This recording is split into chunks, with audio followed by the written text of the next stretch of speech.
My name is Joanna. I am 33 years old, and my daughter fainted the moment she took a bite of the birthday gift my sister brought. My husband rushed her to the emergency room, his face pale with terror. 2 hours later, he returned with 4 police officers and 2 senior attorneys. My sister whispered that we were taking a simple mistake too far. My husband said a hospital toxicology report in front of her and replied that she was the one who took it too far. Before I continue this story, let me know where you are watching from in the comments below. Hit like and subscribe if you have ever had to protect your family from the people who were supposed to love you most. It was a beautiful Saturday afternoon, the kind of crisp, clear day that makes a suburban backyard look like a scene from a lifestyle magazine. We were celebrating my daughter Lily turning 7. My husband David and I had spent the entire morning stringing up pastel balloons, setting up a professional face painting station, and organizing lawn games for 24 screaming happy children. I am a forensic auditor. In my profession, noticing tiny discrepancies is how I make my living. I track hidden assets, untangle complex financial webs, and verify every single piece of data I am given. But when it comes to my daughter, my meticulous attention to detail is quite literally a matter of life and death. Lily has a severe life-threatening allergy to tree nuts. When she was 3 years old, she spent a week in the pediatric intensive care unit because a babysitter gave her a cookie baked on shared equipment. Since then, David and I have lived in a state of hypervigilance. We run a strictly nut-free household.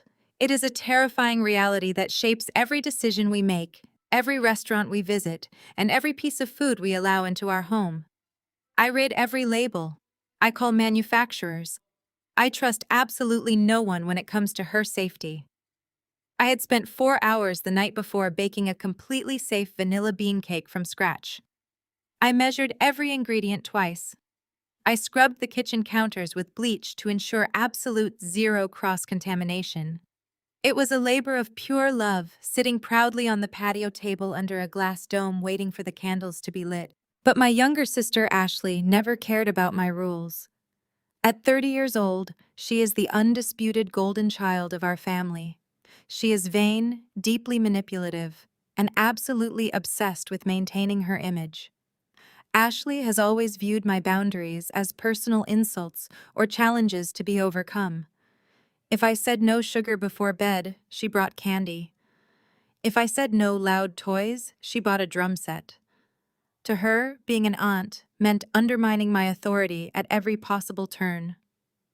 She arrived an hour late to the party, making a highly calculated dramatic entrance through the side gate. She was wearing a designer sundress that belonged at an evening cocktail lounge, not a children's backyard birthday party. In her hands, she carried a massive, elaborate dessert box from the most expensive high-end bakery in the city. She completely ignored the safe cake I had made. Instead, she marched straight to the center of the patio and announced loudly to all our guests that she had custom-ordered a spectacular baked Alaska just for the birthday girl.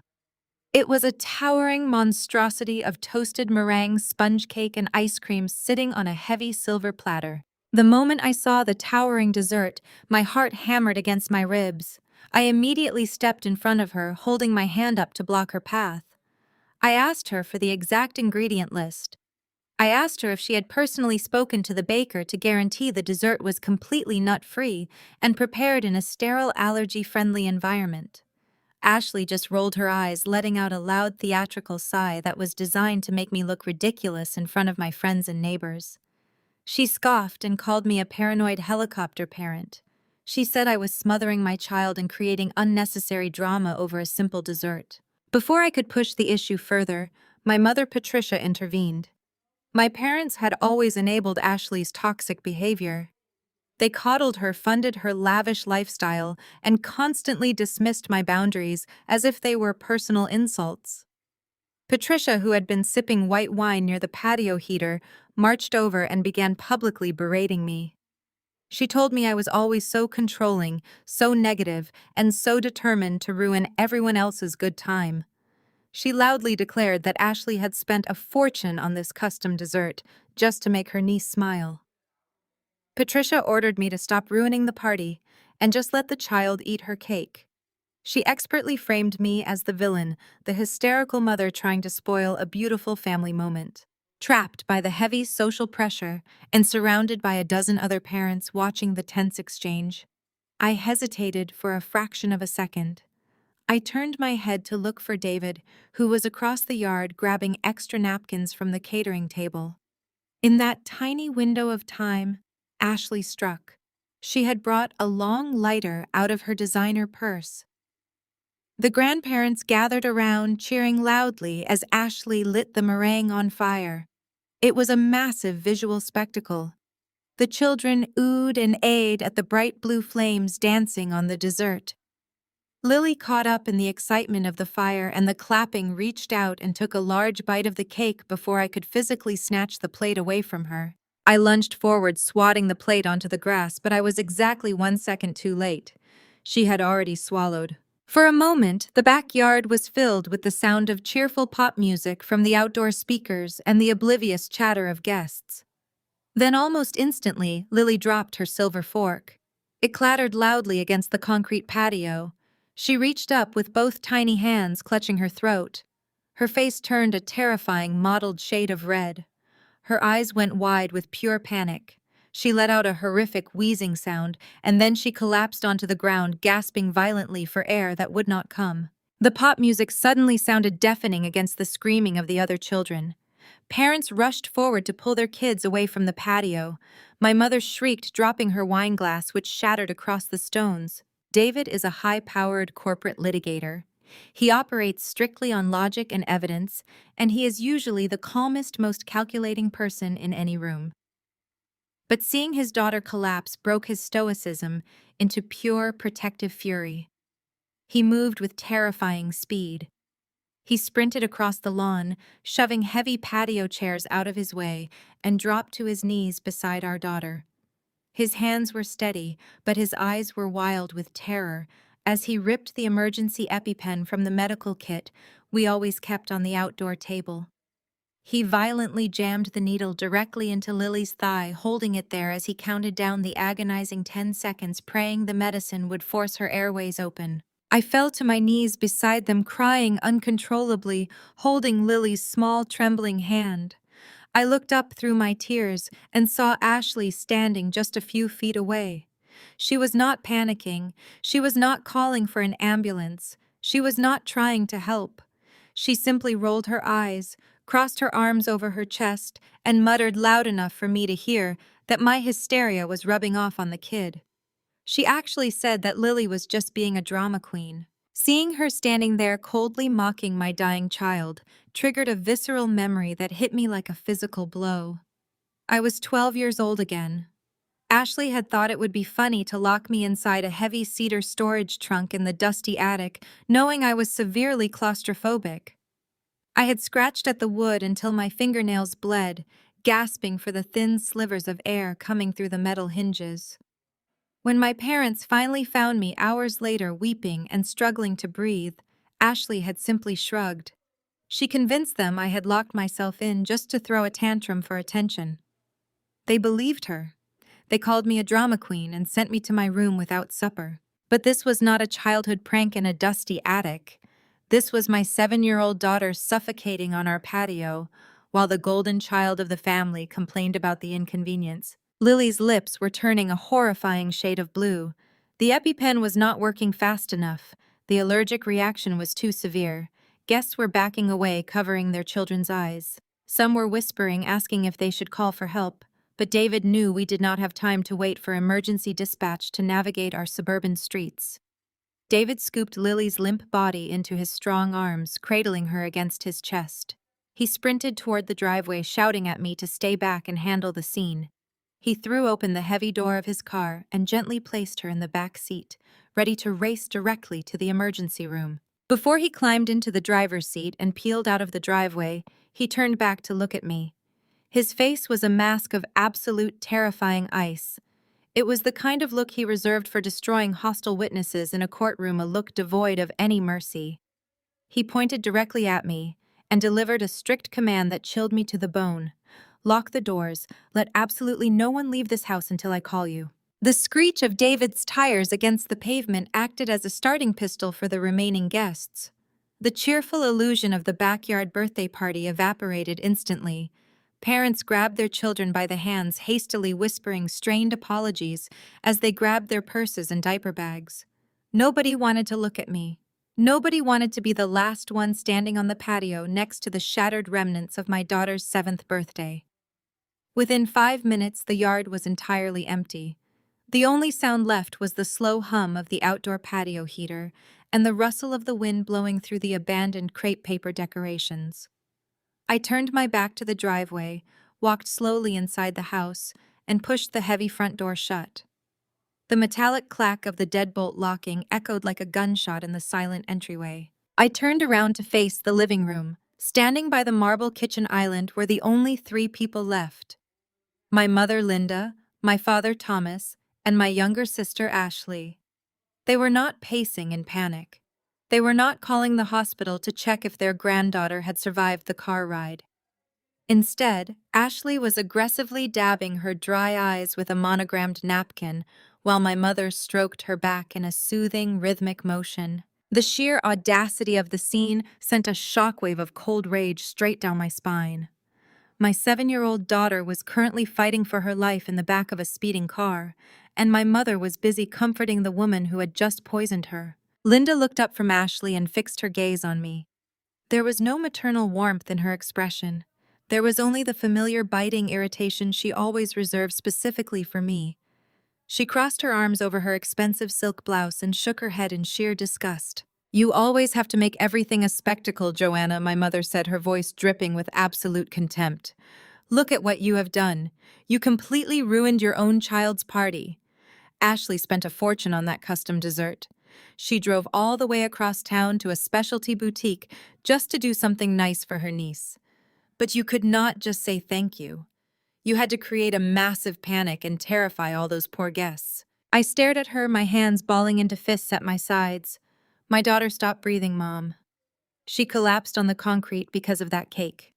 She is having a severe anaphylactic reaction." My mother let out a loud theatrical scoff, waving her hand through the air as if swatting away a pesky fly. "If you had not sheltered Lily so much since the day she was born, her immune system would not be so incredibly weak. You keep her in a sterile bubble. You disinfect everything. You never let her build up any natural tolerance. This is entirely your fault for being such an overbearing, paranoid mother." Ashley was just trying to be a good aunt. She wanted the child to have a normal birthday for once, instead of eating whatever bland, tasteless cardboard you baked. Ashley let out a loud, trembling sob, burying her face into my mother's shoulder. "I did not know," Ashley cried, her voice muffled but perfectly pitched for maximum sympathy. "I told the bakery it was for a kid. They must have mixed up the pans or something. It is not my fault they do not clean their kitchen. Now David hates me. Everyone thinks I am a monster." My forensic auditor instincts, honed by years of dismantling corporate lies and financial fraud, immediately locked onto Ashley's performance. The pitch of her voice, the lack of actual tears, the way her eyes darted quickly toward the kitchen trash can before returning to my mother's shoulder. I filed that tiny visual discrepancy away in my mind. She was lying. My sister was a terrible liar, but my parents had spent 30 years pretending her lies were the absolute truth. Thomas finally stepped forward. My father was a man who used his wealth and corporate standing as a bludgeon. He was accustomed to snapping his fingers and watching the world fall into line. He pulled a set of keys from his pocket and pointed them sharply at my face. "Unlock that door right now, Joanna." He barked the order like I was a disobedient employee. "We are going home. You have upset your sister enough for one afternoon. Her anxiety is acting up and she is visibly traumatized by your husband's ridiculous overreaction." My husband's overreaction. I repeated, my voice dropping to a dangerously quiet register. David just had to stab our child with a needle to keep her throat from closing entirely. He is racing to the emergency room to save her life. "Your husband is a dramatic hothead who loves to make a scene," my father snapped, stepping closer to me to use his height as an intimidation tactic. He grabbed Lily like a madman and tore out of here like a lunatic. "The hospital is 5 minutes away. The girl will get a shot of Benadryl and be perfectly fine by dinner time. I am not standing around in your house waiting for him to come back and yell at my daughter. Move out of the way. I did not move. I planted my feet firmly on the hardwood floor, crossing my arms and staring directly into my father's angry eyes. I am not unlocking this door, I said. David told me to keep everyone here until we know exactly what happened. Nobody leaves until I get an update from the hospital. My father's face flushed a deep, angry red. You do not give me orders in your house or anywhere else. You do not hold us hostage over a bakery's cross-contamination mistake. It was not a mistake, I said, my voice hardening into steel. I told Ashley 3 separate times this week that no outside food was allowed. I sent her emails. I sent her text messages. I specifically told her I was handling all the desserts. She completely ignored my boundaries because she thinks my daughter's fatal allergy is just an inconvenience to her aesthetic. Linda stepped away from Ashley, her eyes narrowing as she joined my father in the verbal assault. You are so profoundly disrespectful, Joanna. You have always been this way. Always jealous, always bitter, always trying to tear your sister down. You have spent your entire life punishing Ashley simply because she has a vibrant social life, and you are just a stiff, boring accountant who cannot handle anyone else shining. The old familiar script was playing out exactly as it always did. The golden child was the victim, and the scapegoat was the villain. For my entire life, I had swallowed their insults to keep the peace. When Ashley crashed my car in high school, it was my fault for parking it at a bad angle. When Ashley stole my college savings to pay for her luxury spring break trip, it was my fault for leaving the bank statements where she could find them. They had spent 3 decades conditioning me to accept the blame for Ashley's reckless, destructive behavior. But they had never messed with my child before. The maternal rage burning inside my chest was entirely new, and it burned away every last ounce of my childhood submission. I am not moving, I said, my voice eerily calm. You can scream at me all you want. You can call me jealous. You can call me bitter. But you are not walking out of this front door until I know my daughter is breathing on her own. My father took a menacing step forward, raising his hand to point a thick finger right between my eyes. You listen to me, you ungrateful little brat. I pay the lease on your husband's law firm building. I am the reason you have the connections you do. If you do not step aside right now, I will make sure you regret this disrespect for the rest of your miserable life. I will completely cut you out of this family. Before he could finish his threat, a sharp, piercing chime echoed through the silent living room. It was the custom text tone I had set for David. Everyone froze. Ashley stopped her fake sobbing. Linda stopped glaring. Thomas slowly lowered his pointing finger. The only sound was my own jagged breathing as I reached into my pocket and pulled out my phone. My hands were shaking so violently that I almost dropped the device on the floor. I swiped the screen open and read the message. The words glowed brightly against the glass, carrying a cold, clinical precision that hit me harder than a physical blow. David had not typed a panicked, emotional message. He had typed a litigator's summary of hard evidence. The text read, "Lily is stabilized. They have her on a continuous drip. She is going to live." But the emergency room toxicology screen just came back. The doctors ran a rush analysis on the vomit on her shirt. It was not cross-contamination from a bakery pan. The cake was laced with pure, highly concentrated walnut oil. Check the kitchen trash can immediately. I am on my way back. I read the text twice, my brain struggling to process the sheer horror of the words. Pure, highly concentrated walnut oil. This was not an accident. This was not a careless mistake by a teenage bakery employee. Someone had to intentionally purchase specialty walnut oil. Someone had to intentionally introduce it into the dessert. I slowly lowered the phone. I looked up and locked eyes with my sister. Ashley was staring at me, her face suddenly drained of all color. Her fake tears had completely vanished. She was completely rigid, looking like a cornered animal. In that split second, all my forensic training merged with my maternal fury. I remembered how Ashley's eyes had darted toward the kitchen garbage can while she was putting on her crying performance for our mother. The puzzle pieces snapped together with terrifying clarity. Ashley had known exactly what she was doing. She had brought the weapon into my house. The air in the living room grew incredibly thick, suffocating and heavy with the sudden unspoken realization of what was about to happen. I did not say a single word to my parents. I did not respond to my father's threats of disownment.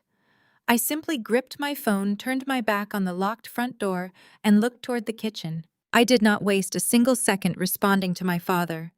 The digital glow of David's text message had instantly rewired my brain, shifting my panic into a cold forensic tunnel vision. Pure, highly concentrated walnut oil. The words echoed in my skull like a siren. This was no longer a tragic accident caused by a careless bakery. This was a crime scene. I shoved my phone deep into my pocket, abandoned my post at the locked front door, and sprinted down the hallway toward the kitchen. My sudden explosive movement caught them completely off guard. My mother gasped loudly, and my father shouted my name, demanding I come back and face him immediately. But Ashley was the fastest to react. The moment she realized my trajectory, the fake tears vanished from her face. She dropped her crumpled napkin on the floor and scrambled after me. Her designer heels slipped on the polished hardwood, but she caught her balance and lunged forward with a speed fueled entirely by panic. I reached the kitchen island first. The counters were still covered with the colorful debris of a shattered 7th birthday party. Half-empty juice boxes, torn napkins, and the heavy silver platter that had held the poisonous dessert sat undisturbed. But I did not care about the counter. My eyes locked onto the massive stainless steel garbage can tucked into the corner of the pantry. It was overflowing with the remnants of the afternoon. I threw myself at the trash can, stomping on the foot pedal to pop the lid open. I plunged my bare hands directly into the garbage. I did not care about the sticky vanilla icing, the discarded paper plates, or the half-eaten hot dogs. I was digging with the frantic, singular focus of a mother hunting for the weapon that had just stopped her child's heart. Before I could pull out the first heavy black trash bag, Ashley slammed into my side. Her manicured hands clawed at my shoulders, trying to physically rip me away from the garbage. She was screaming at the top of her lungs, her voice shrill and desperate. She yelled that I had completely lost my mind, that I was acting like an unhinged lunatic, and that I had absolutely no legal right to dig through her personal trash.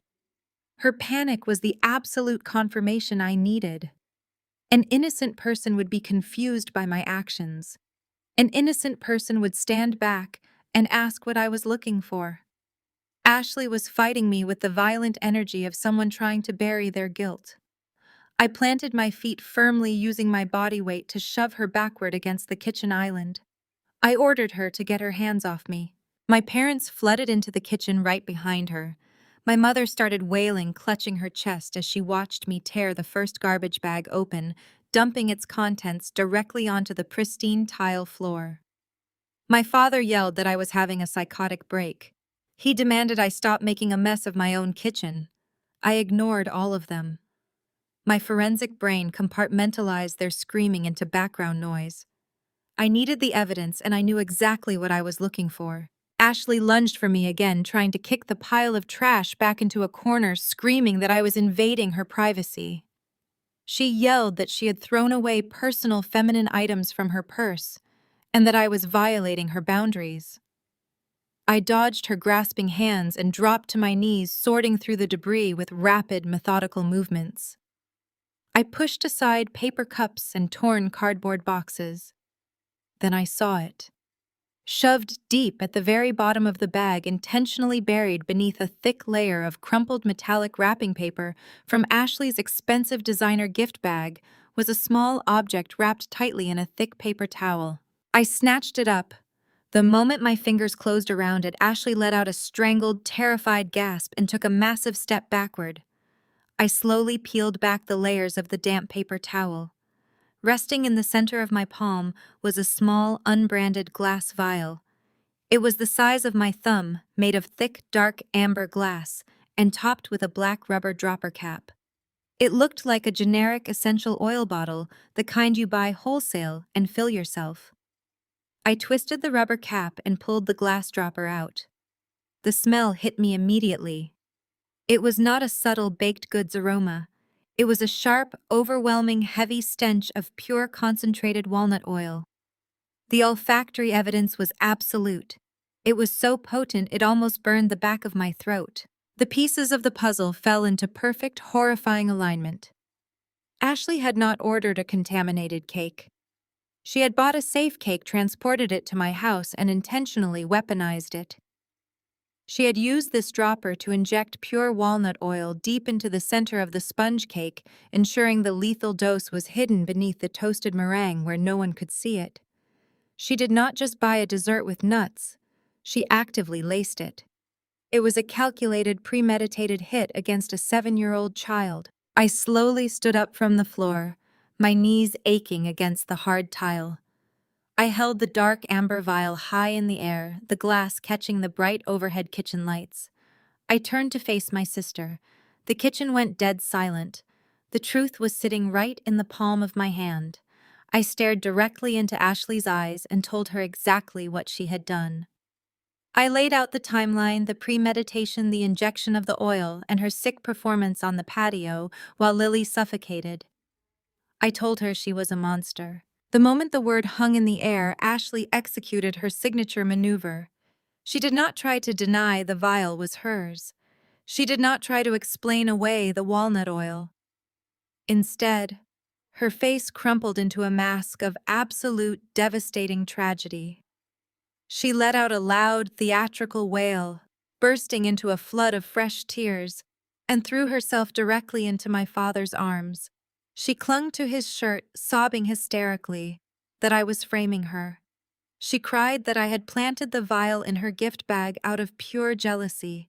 She sobbed that I had always hated her, that I was always trying to ruin her life, and that I was using my own daughter's medical emergency as a sick excuse to finally destroy her. It was a masterclass in psychological manipulation, and my parents swallowed it whole. Linda rushed forward, wrapping her arms around Ashley's shaking shoulders, glaring at me with a hatred so pure it took my breath away. She called me an awful, twisted woman for fabricating such a vile story while my child was in the hospital. Thomas tightened his grip on his golden child. His face was thunderous, his veins popping against his thick neck. He pointed a finger at me and crossed a line from which there was absolutely no return. Thomas declared that I had officially lost my mind. He said my lifelong jealousy and bitterness had finally pushed me into a full psychiatric breakdown. He stood in my kitchen standing over a pile of trash and told me he was going to make a phone call to a private psychiatric facility. He threatened to have me institutionalized for severe hysteria and paranoia. He told me I was clearly unfit to be a mother, a danger to myself and a danger to my family. He promised he would use his immense corporate wealth and his lawyers to take Lily away from me the moment she was released from the hospital, claiming I was fabricating crimes and planting evidence like a deranged lunatic. He demanded I hand over the glass vial immediately so he could dispose of my so-called evidence and protect his family from my delusions. I did not flinch. I did not cry. I simply took a step back, clutching the glass vial tightly against my chest, and slid my phone out of my pocket with my free hand.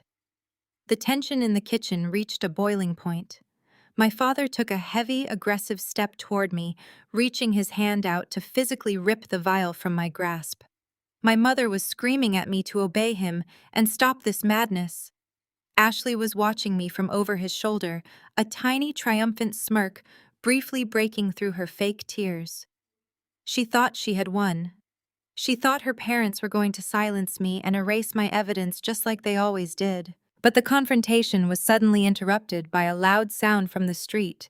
The heavy, unmistakable crunch of thick tires turning aggressively onto the long gravel driveway echoed through the house.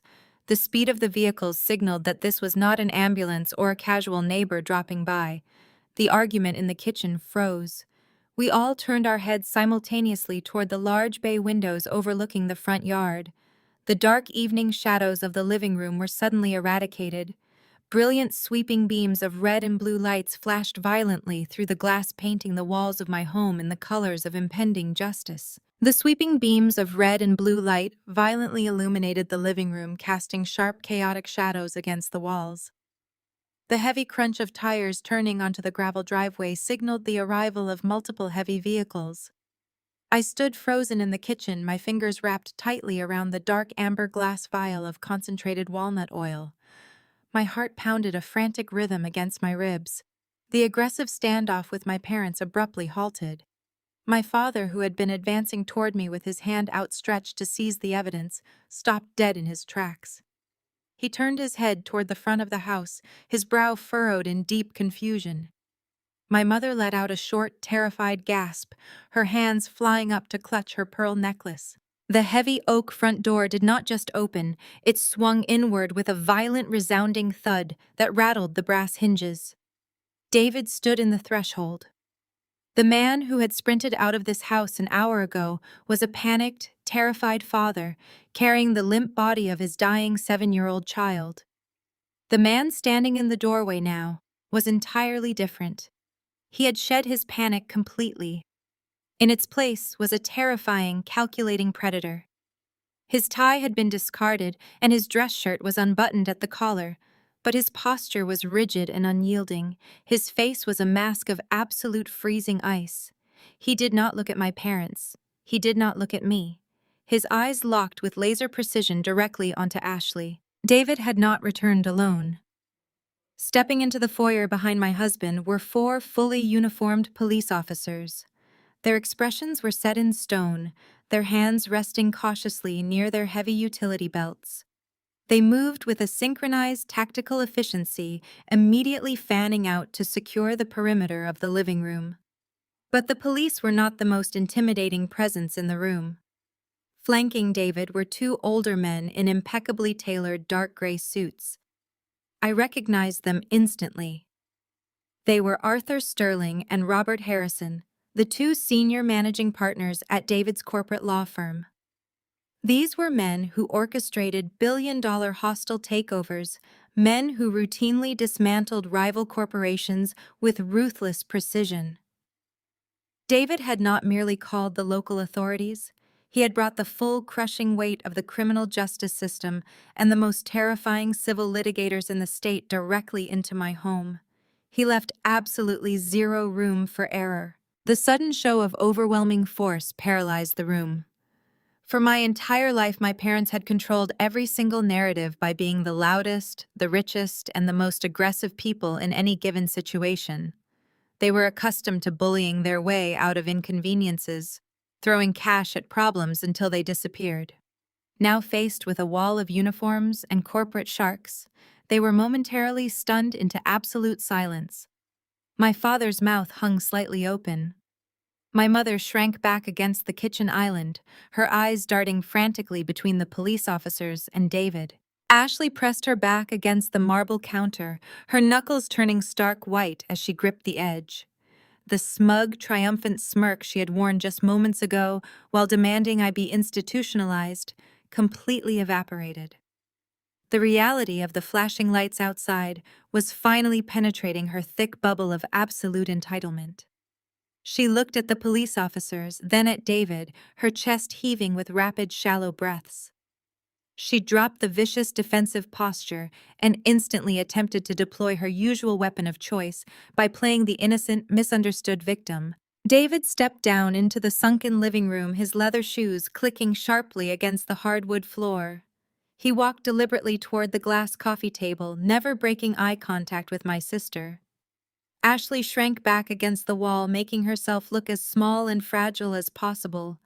She forced a nervous, breathy laugh that echoed awkwardly in the silent room.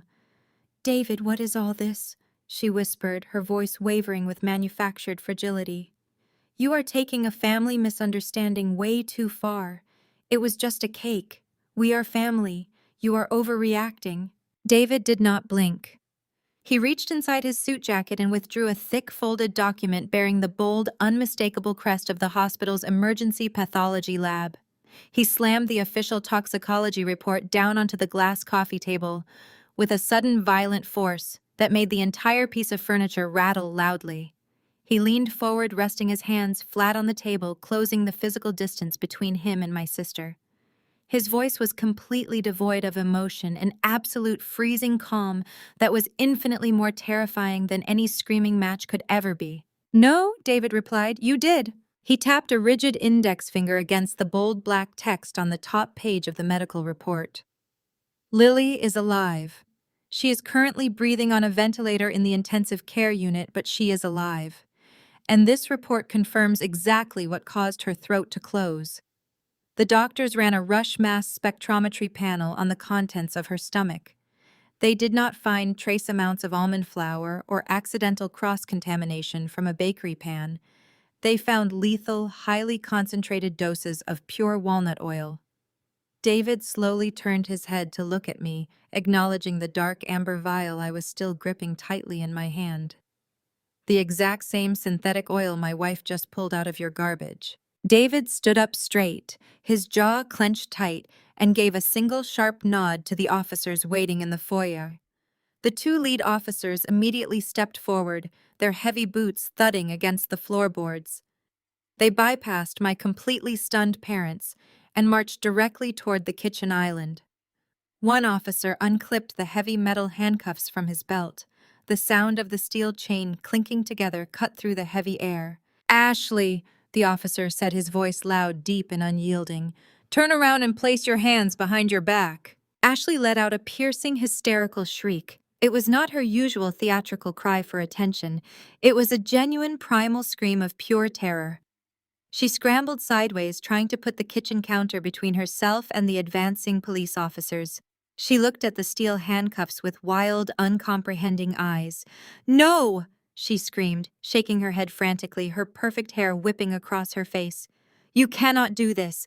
I did not do anything wrong. It was a prank. It was just a joke to prove Joanna was crazy. You cannot arrest me for a joke." The second officer moved flawlessly, cutting off her escape route and grabbing her right wrist. He twisted her arm firmly but professionally behind her back, ignoring her frantic struggling. "Ashley, you are being placed under arrest for reckless endangerment and the aggravated assault of a minor. You have the right to remain silent. Anything you say can and will be used against you in a court of law." The steady, clinical recitation of her Miranda rights finally broke through the decades of invincibility my sister had enjoyed. The cold steel of the handcuffs clicked shut around her wrists, locking her in place. For the first time in her entire 30 years of life, Ashley was facing a severe consequence she could not manipulate, cry, or buy her way out of. She kicked her expensive designer heels against the wooden cabinets, sobbing real ugly tears of absolute panic, screaming for our father to do something, demanding that he fix this immediately. The sound of his golden child crying out in handcuffs was the ultimate catalyst. It finally snapped my father out of his shocked paralysis. Thomas was a man who genuinely believed his massive bank account made him untouchable. He believed that the laws applying to ordinary people simply did not apply to his family or his favorite daughter. The sheer unthinkable indignity of police officers laying hands on Ashley ignited a blind volcanic rage inside him. Thomas shoved past my weeping mother and aggressively stepped directly between the arresting officers and Ashley. He threw his arms out wide, physically barricading his daughter from being moved toward the front door. His face was a deep mottled purple, and the veins in his forehead throbbed with unadulterated fury. He turned his wrath entirely onto David. "Take those cuffs off her right now," Thomas roared, his voice shaking the framed photographs on the walls. He leveled a thick, accusatory finger inches from David's face. "You arrogant, ungrateful son of a bitch. You think you can bring the police into my family's affairs.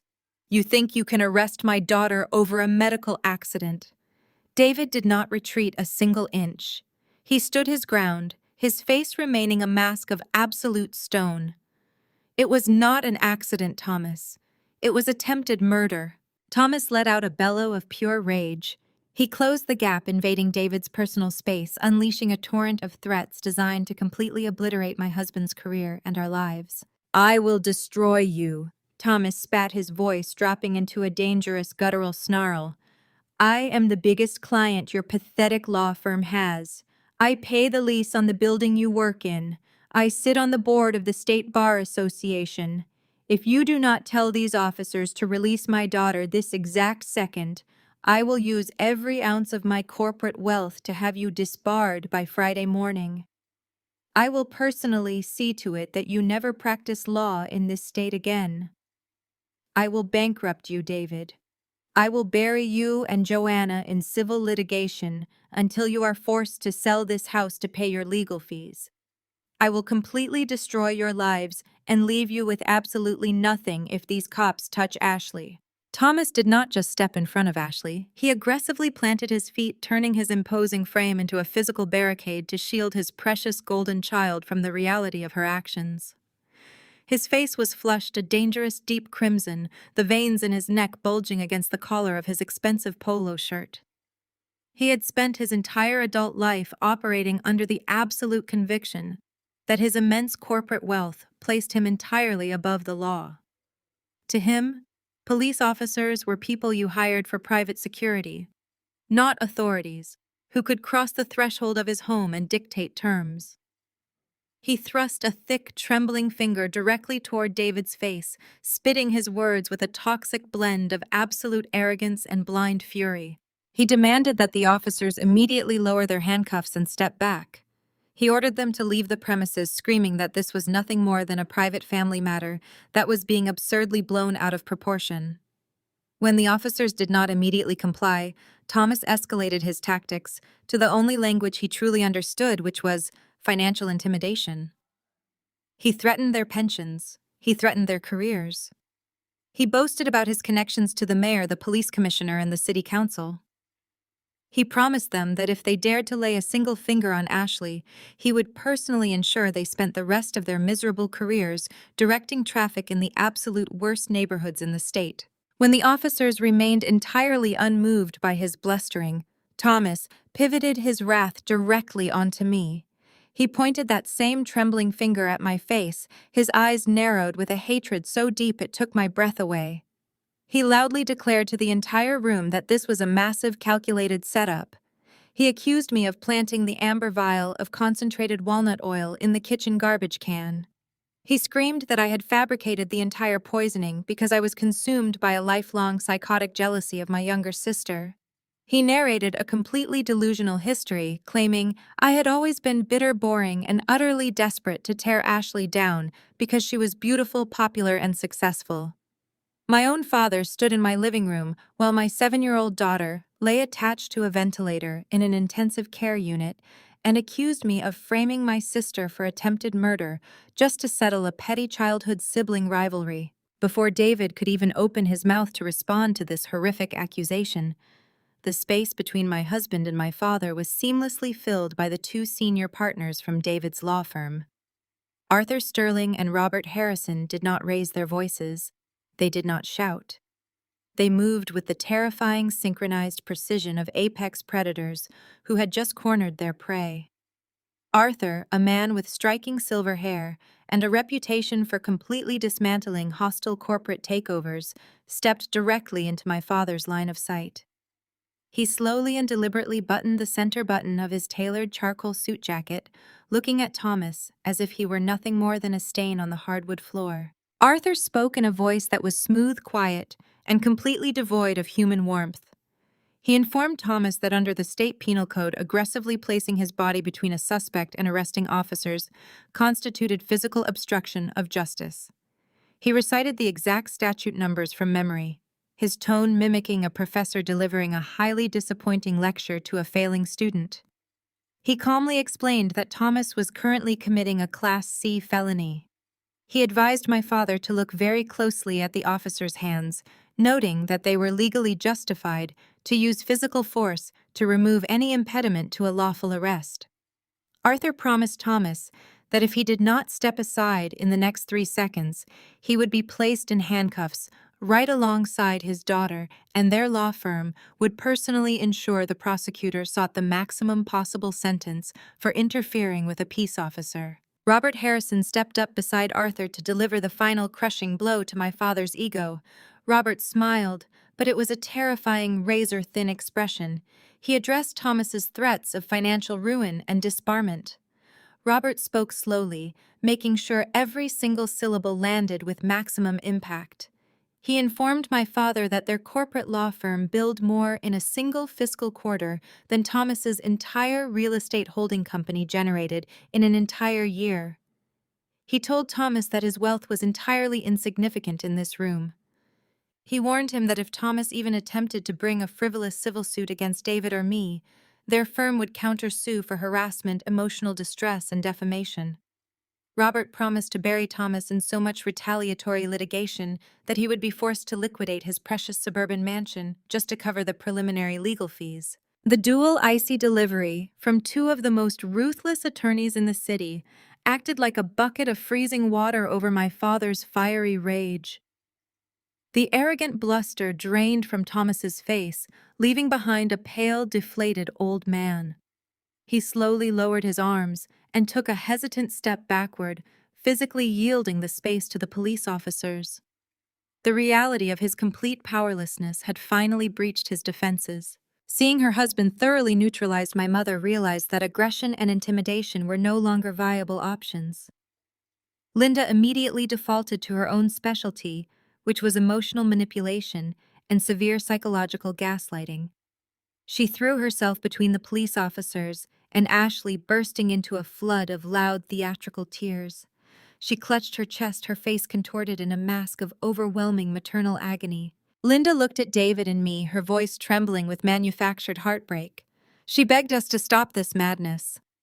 And then, in a desperate bid to save her golden child from prison, my mother completely changed her narrative. She abandoned the lie that this was a bakery cross-contamination error. She abandoned the lie that I had planted the vial. Instead, she admitted the action but completely minimized the lethal intent. She sobbed that even if Ashley did bring the walnut oil, she only did it out of love. Linda cried that my strict household rules had caused the family too much stress. She claimed that Ashley simply wanted to test Lily's allergy to see if it was actually real or if I was just making it up for attention. My mother stood there, tears streaming down her face, and passionately argued that pouring highly concentrated, lethal nut oil onto a child's dessert was just a harmless, misguided medical test. She begged the police officers to understand that it was just a silly aunt trying to prove a point so the family could finally stop walking on eggshells around my paranoid dietary rules. She actually called the attempted murder of my daughter a harmless family experiment. The sheer breathtaking audacity of my mother's gaslighting sent a wave of absolute revulsion crashing through my entire body. I stepped around the coffee table, planting myself directly in front of Linda.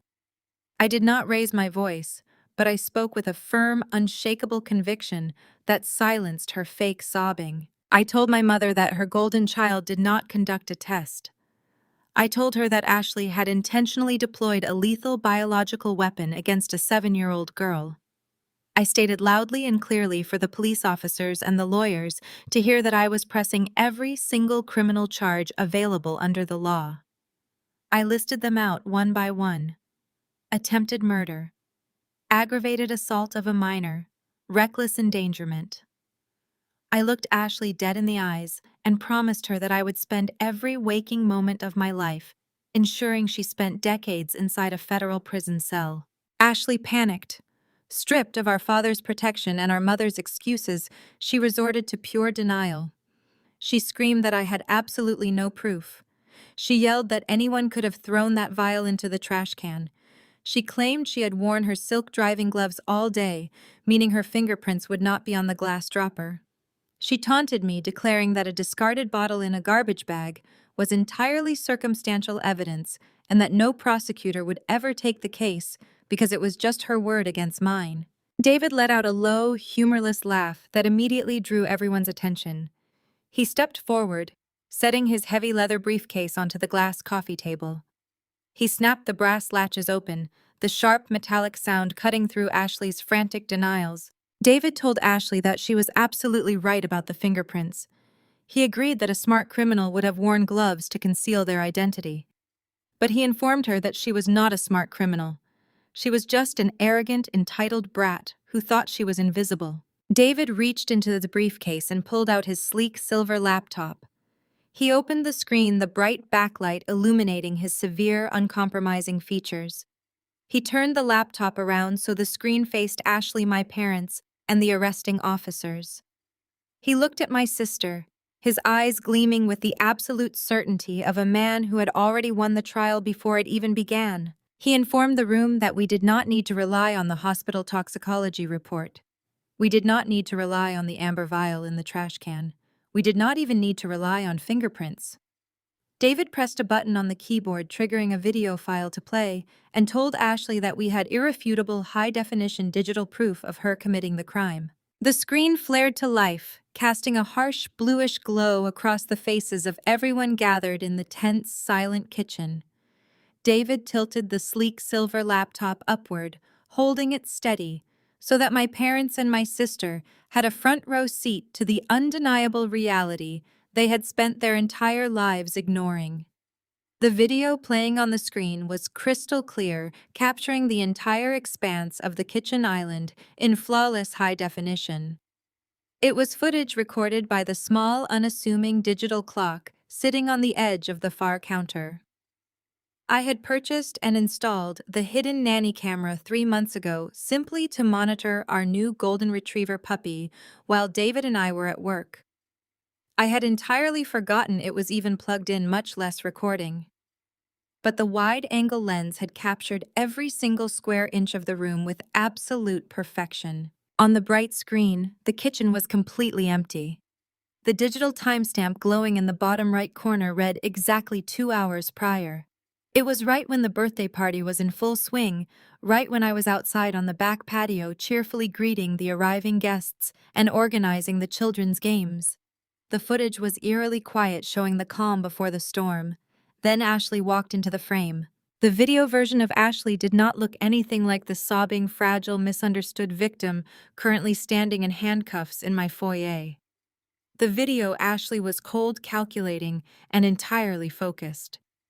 We all watched in suffocating silence as my sister peered out the kitchen window, her eyes scanning the backyard to ensure the patio was fully occupied and that no one was heading back inside. Satisfied that the coast was clear and that she was completely alone, she turned her attention to the massive multi-tiered baked Alaska sitting on the silver platter. She unclasped her expensive designer purse and reached inside. She pulled out the dark amber vial.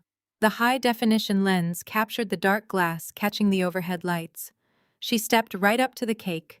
She did not just sprinkle the oil on top of the dessert, she did not accidentally spill it.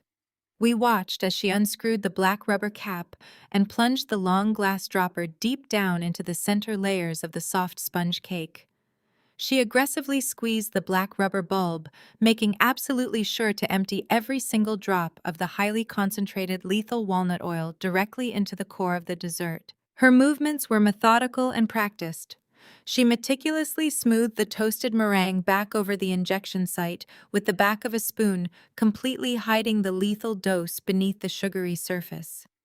She grabbed a paper towel, wiped the glass dropper clean, wrapped the vial tightly, and shoved it deep into the garbage can beneath the crumpled metallic wrapping paper from her own gift bag. She adjusted her hair, checked her reflection in the microwave glass, and calmly walked back outside to join the party. The entire calculated assassination attempt took exactly 47 seconds. David hit the spacebar. The video paused on a clear, zoomed-in freeze frame of Ashley holding the lethal weapon right above my child's birthday cake. The heavy silence that descended upon the kitchen was absolute and suffocating.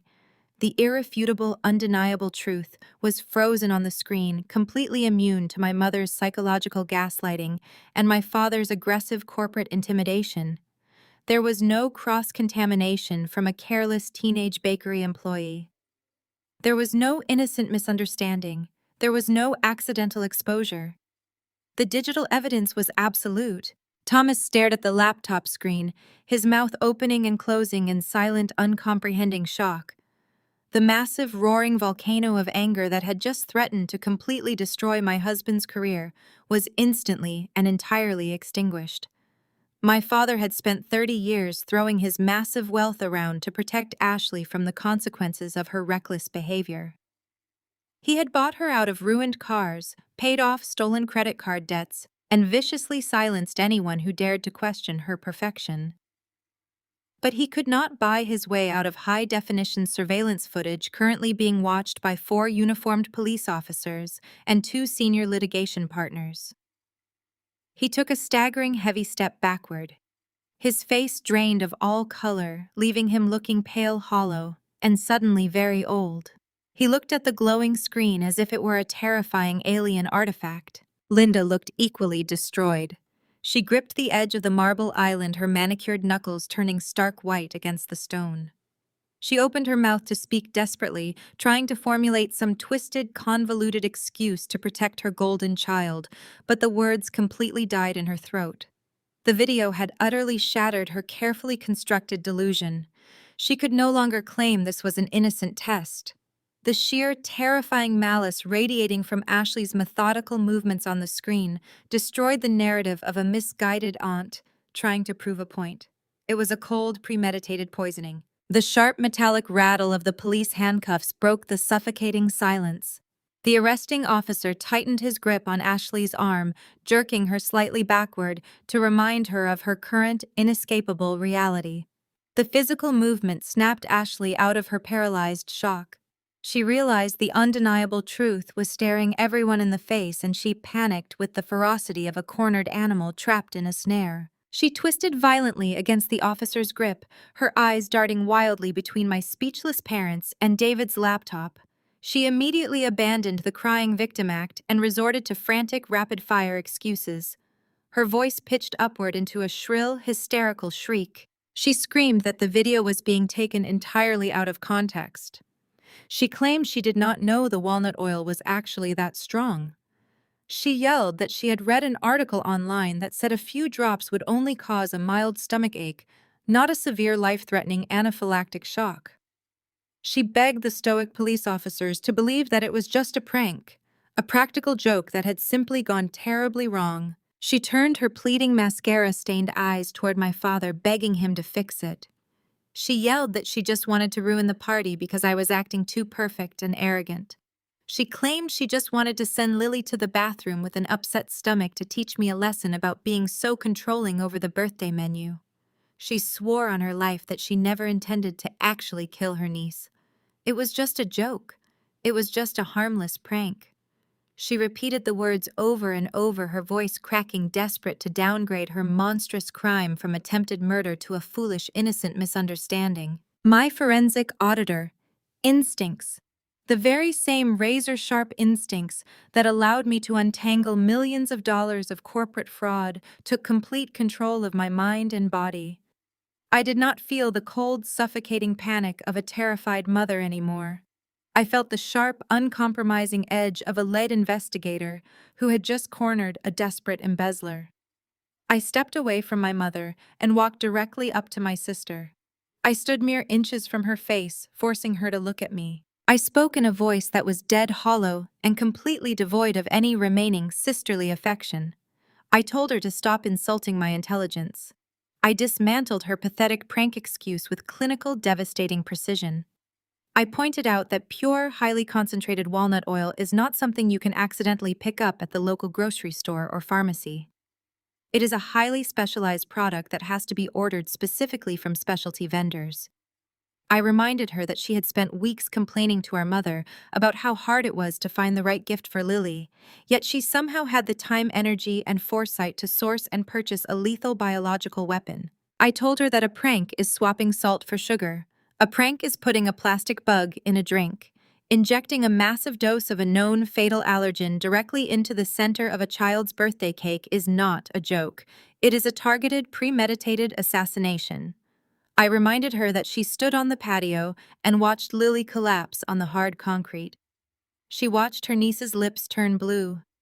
She watched her suffocate, clawing at her throat, and she did not say a single word to the paramedics. She stood there and let my child die just to protect her own sick secret. Ashley whimpered, shrinking back against the broad chest of the arresting officer. The heavy steel handcuffs clinked against her wrists as she trembled. She stammered that I was crazy, that I was making her sound like a cold-blooded killer. She cried out to my parents, asking them why I hated her so much. She sobbed that she had absolutely no reason to want Lily dead. She claimed she already had everything she ever wanted and that I was just trying to paint her as a psychopath because I was jealous of her lifestyle. She yelled that there was absolutely no motive for her to commit such a horrible crime, and that any jury would see this was just a tragic mistake. I did not raise my voice. I did not blink. I turned on my heel, walked out of the kitchen, and marched directly down the hallway to my home office. The room was dark, but I knew exactly where everything was. I reached into the bottom drawer of my heavy oak filing cabinet and pulled out a thick black leather binder. It was heavy, packed tight with months of painstaking financial analysis, certified banking records, and sealed corporate tax returns. I walked back into the bright kitchen and slammed the thick black binder down onto the marble island. The heavy resonating thud echoed loudly, drawing every single pair of eyes to the dark leather cover. I placed my hand flat on top of the binder. I looked directly at my father, watching his eyes widen in sudden dawning recognition, and then I shifted my freezing gaze back to my sister. I told Ashley that she was wrong. I told her that she had a very specific, highly lucrative reason to want my daughter out of the picture. I announced to the entire room that I knew exactly why she needed Lily dead, and the absolute, irrefutable proof was sitting right under my hand. I flipped the heavy cover of the black binder open. The sharp crack of the metal rings hitting the marble island echoed like a judge's gavel in the silent kitchen. Everyone in the room braced themselves. The two police officers standing beside Ashley tightened their grips on her arms.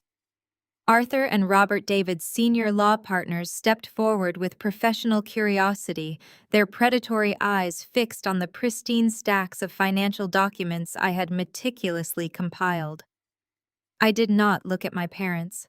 I kept my gaze locked directly onto my sister, watching the last remnants of her arrogant facade shatter into a million irreparable pieces. For 30 years you have sold this family a complete fiction, I said, my voice echoing with the cold, detached precision of a seasoned auditor presenting findings to a criminal grand jury. You have paraded around this city in designer clothing, driving luxury cars, and taking extravagant vacations to Europe and the Caribbean. You convinced Mom and Dad that you were a highly successful independent consultant. You made them believe your lifestyle was the direct result of your own brilliant business acumen. You smiled at every Thanksgiving dinner and accepted their praise while they looked down their noses at my quiet, modest life. I slowly turned the first thick page of the binder, revealing a dense spreadsheet highlighted in aggressive red ink.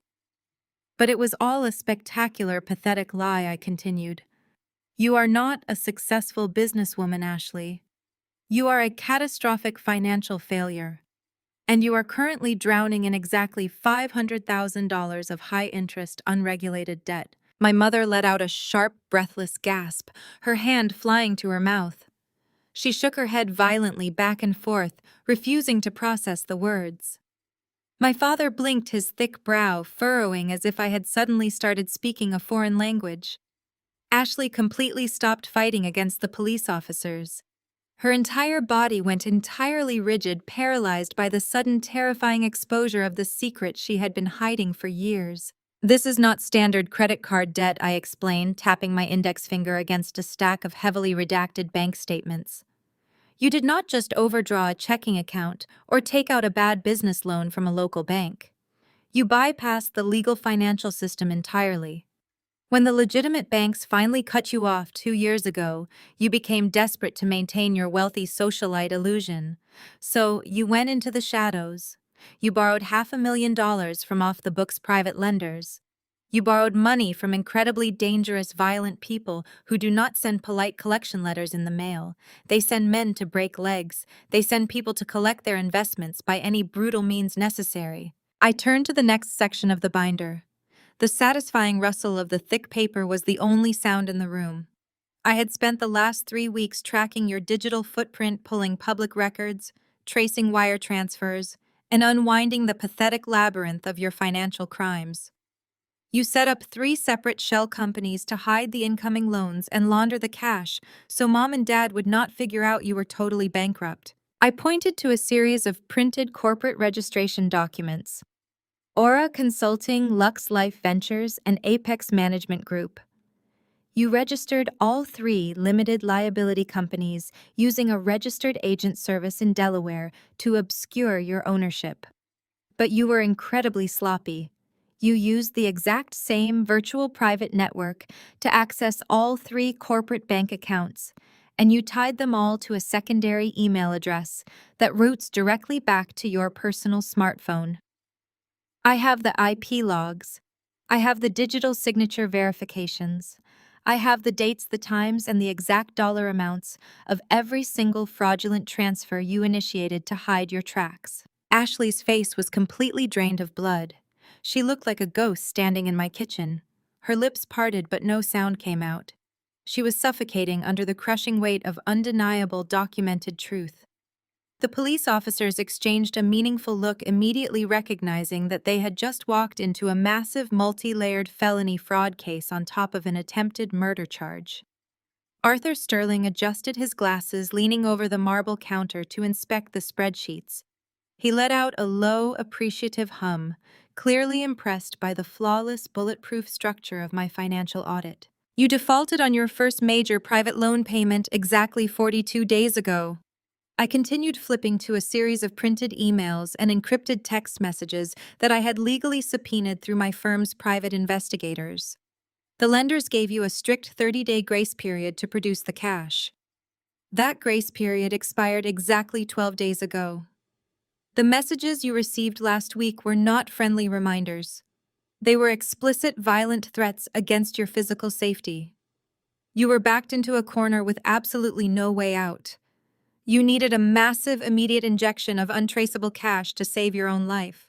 The overwhelming barrage of forensic evidence was absolute.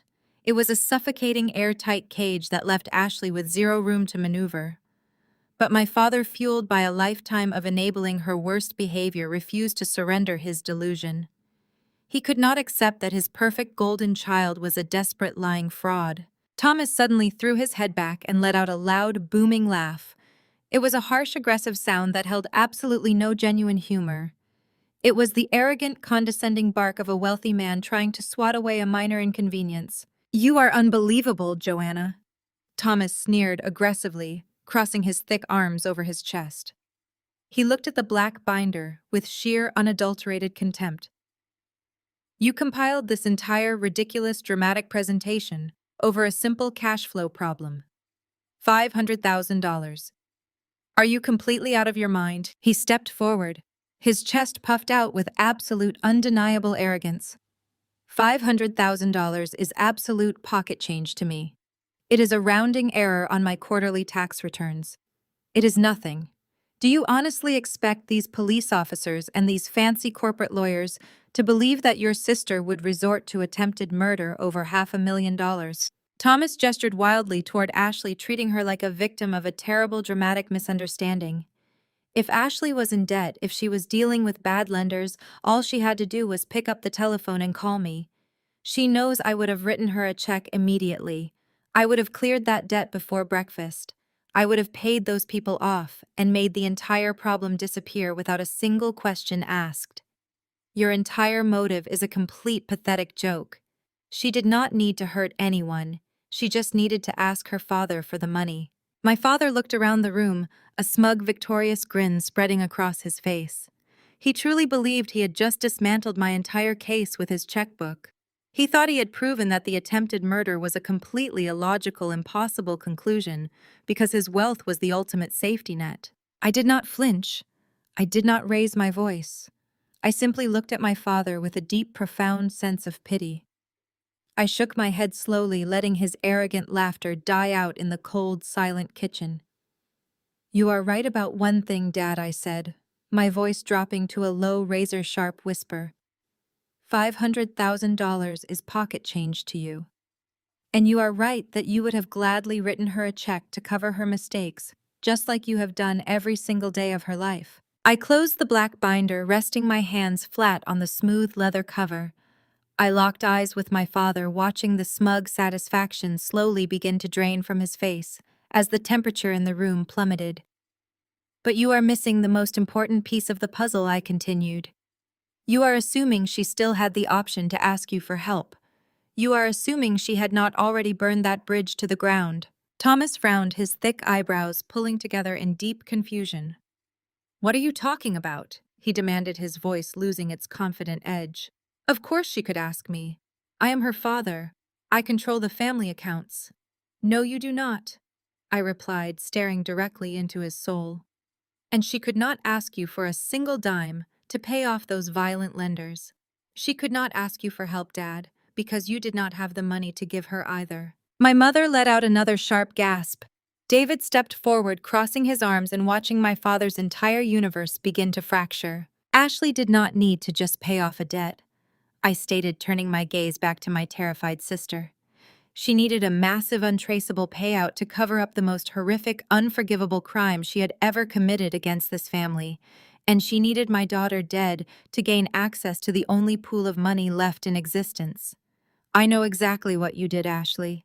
I know exactly what you stole, and I know exactly whose signature you forged to get it. I flipped the heavy binder open to a tab marked with a bright red adhesive flag. I pulled out a thick stack of legal paper printed on heavy watermarked ivory stock. It was not a modern digital printout. It was an original notarized legal instrument drawn up exactly 6 years ago. I slid the document across the smooth marble of the kitchen island, pushing it directly under my father's nose. Thomas looked down at the paper. I watched his eyes scan the bold Gothic font at the top of the page, the Harrison Generational Wealth Trust. I told my father that his own dad, my grandfather William, was a lot sharper than anyone in this family ever gave him credit for. William built his fortune from the ground up with dirt under his fingernails and a relentless work ethic. Before his heart finally gave out, William spent the last 2 years of his life quietly auditing my father's supposedly successful real estate holding company. I looked Thomas dead in the eye and delivered the fatal blow to his ego. I told him that grandfather knew he was completely broke.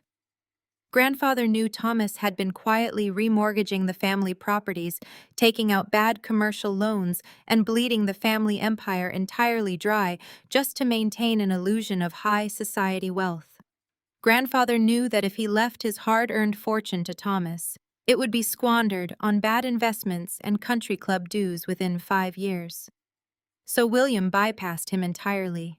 I tapped my manicured fingernail against the second page of the legal document. I explained that William took the last $10 million of pure liquid cash he had to his name and locked it away inside an ironclad, impenetrable generation-skipping trust. He completely cut Thomas out of the will. He cut my mother out. He even cut me out, knowing full well I was already on track to make partner at my firm and did not need his money to survive. But grandfather was especially terrified of Ashley. He saw her reckless spending. He saw her entitlement. He specifically instructed his attorneys to ensure Ashley could never directly access the principal of his estate to fund her extravagant, empty lifestyle. Instead, grandfather named a single primary beneficiary to the $10 million fortune. The trust was legally bound to be held for the sole benefit of his very first great-grandchild. The money belonged exclusively to Lily. The kitchen was so quiet, I could hear the hum of the refrigerator. The 2 arresting officers stared at the documents, the pieces of the puzzle rapidly clicking into place in their minds. Arthur and Robert leaned in closer, their legal minds immediately recognizing the absolute binding authority of the trust documents sitting on my kitchen counter. I turned my attention back to my sister.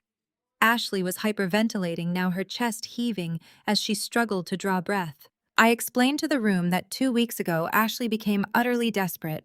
The off-the-books private lenders were threatening her life over the $500,000 she owed them. She needed cash immediately, so she attempted her first major felony. She forged my father's signature, and she forged my signature, attempting to fraudulently present herself as the sole managing trustee of Lily's inheritance.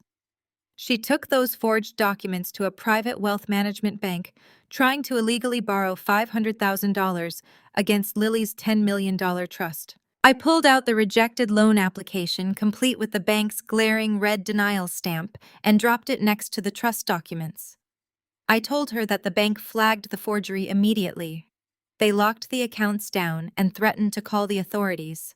Her fraudulent collateral was completely worthless to the loan sharks. She was totally out of options. She could not borrow the money. She could not steal the money. She could not ask our bankrupt father for the money.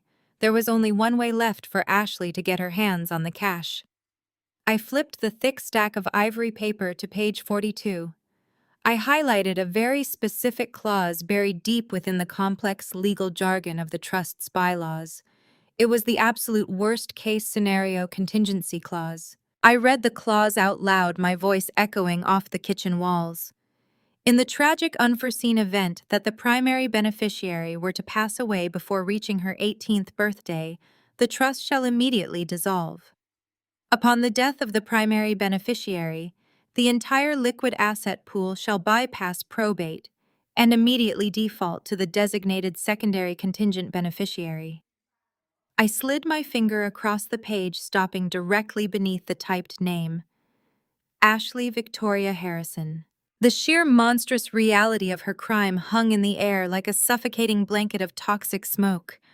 The police officers physically recoiled from Ashley, their faces contorting in absolute disgust. David stepped up beside me, his jaw clenched so tightly, a muscle feathered angrily in his cheek. Ashley did not pour highly concentrated lethal walnut oil onto a 7-year-old girl's birthday cake as a prank. She did not do it because she was jealous of my strict dietary rules.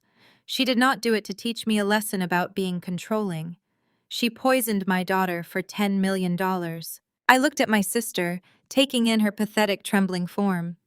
I told her that she was perfectly willing to stand on my back patio, sip champagne, and watch her own niece suffocate to death just so she could pay off her loan sharks and keep driving her leased luxury car. She traded a 7-year-old child's life for a payout. Ashley collapsed to her knees. The police officers did not try to hold her up. They let her hit the hardwood floor. She sobbed hysterically, burying her face against her handcuffed wrists. She did not offer a single word of denial. She did not scream that the documents were fake. Her absolute silence was the most damning confession of all. The case was closed. The motive was established. The evidence was irrefutable. I stood tall, waiting for the police to haul her out the front door and drag her to a holding cell where she belonged. I waited for my parents to finally snap out of their lifelong delusion, to finally look at their golden child and see the absolute monster she truly was. I waited for them to fall to their knees and beg my forgiveness for ever doubting me, for ever accusing me of framing my sister. I did not get an apology. Instead, a sharp, blinding explosion of pain erupted across the left side of my face. The sheer force of the impact snapped my head to the side, sending a shockwave ringing through my jaw and down my neck. I stumbled backward, my hand flying up to my burning cheek. My mother had crossed the kitchen in 3 rapid steps and struck me across the face with all the strength she possessed. David roared in anger, stepping instantly between me and Linda, using his large frame as a physical shield. The 2 police officers immediately dropped their hands to their utility belts, barking at my mother to step back and keep her hands visible. Arthur and Robert froze, entirely stunned by the sudden violent escalation. I slowly lowered my hand from my cheek, tasting the faint metallic tang of blood where my teeth had clipped the inside of my lip. I looked at my mother. Linda was breathing heavily, her chest rising and falling in ragged, uneven jerks. Her face was contorted into a mask of pure, unadulterated hatred. She was not looking at Ashley in horror. She was looking at me. Linda pointed a shaking, accusing finger directly at my chest. She completely ignored the fact that her youngest daughter had just been exposed as a calculating, cold-blooded attempted murderer.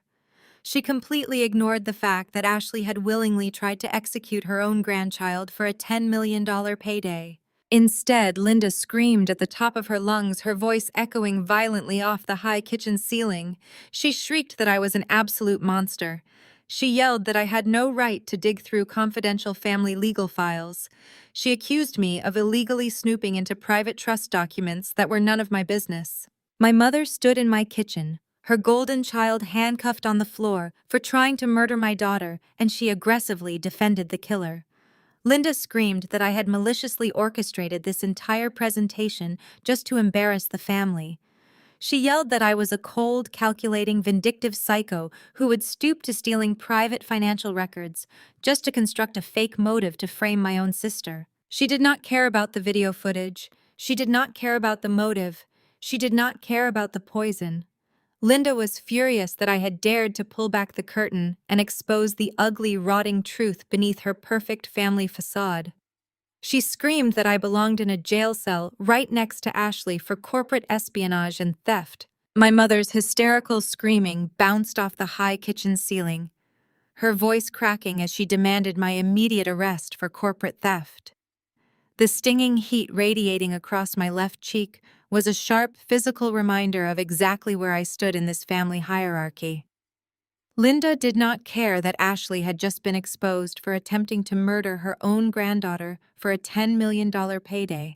She only cared that I had shattered the pristine, wealthy illusion she so desperately clung to. David stepped completely in front of me, his massive frame shielding me from any further physical assault, while his eyes locked onto my parents with a promise of absolute uncompromising violence if they took another step in my direction. Thomas realized instantly that his wife's hysterical, violent outburst was a massive tactical error. He grabbed Linda by the arm violently, jerking her backward and hissing at her to shut her mouth. He had seen the disgusted, hardening expressions on the faces of the police officers. He recognized that raw aggression, screaming, and physical violence were only digging their legal grave much deeper. Thomas was a man who had spent his entire life in cutthroat corporate boardrooms, executing hostile takeovers and crushing his opposition. When intimidation failed, he automatically defaulted to the only other weapon he truly respected. He smoothed his hands down the front of his tailored polo shirt, taking a deep, slow breath to physically reset his demeanor. He transformed instantly from a raging protective father into a cold, calculating chief executive officer facing a severe liability issue. He turned his attention directly to the arresting officers. He did not yell. He used the smooth, commanding baritone he reserved for closing multi-million-dollar real estate deals. He politely ordered the officers to take Ashley out to their patrol vehicles and to wait on the front curb. He stated that this was a highly sensitive private family dispute that had clearly escalated out of control due to elevated emotions, and he needed exactly 5 minutes to confer with his daughters and their legal counsel to reach a private resolution. The lead officer stiffened his hand resting securely on his utility belt and flatly refused to leave a crime scene. But Arthur Sterling, leaning casually against my kitchen counter, gave the officer a subtle, almost imperceptible nod. Arthur knew exactly what Thomas was about to do, and he wanted my father to hang himself with his own words. The officer hesitated, then grabbed Ashley by the bicep. The heavy steel handcuffs clinked loudly as they dragged my sobbing, hyperventilating sister out of the kitchen, down the hallway, and out the heavy oak front door.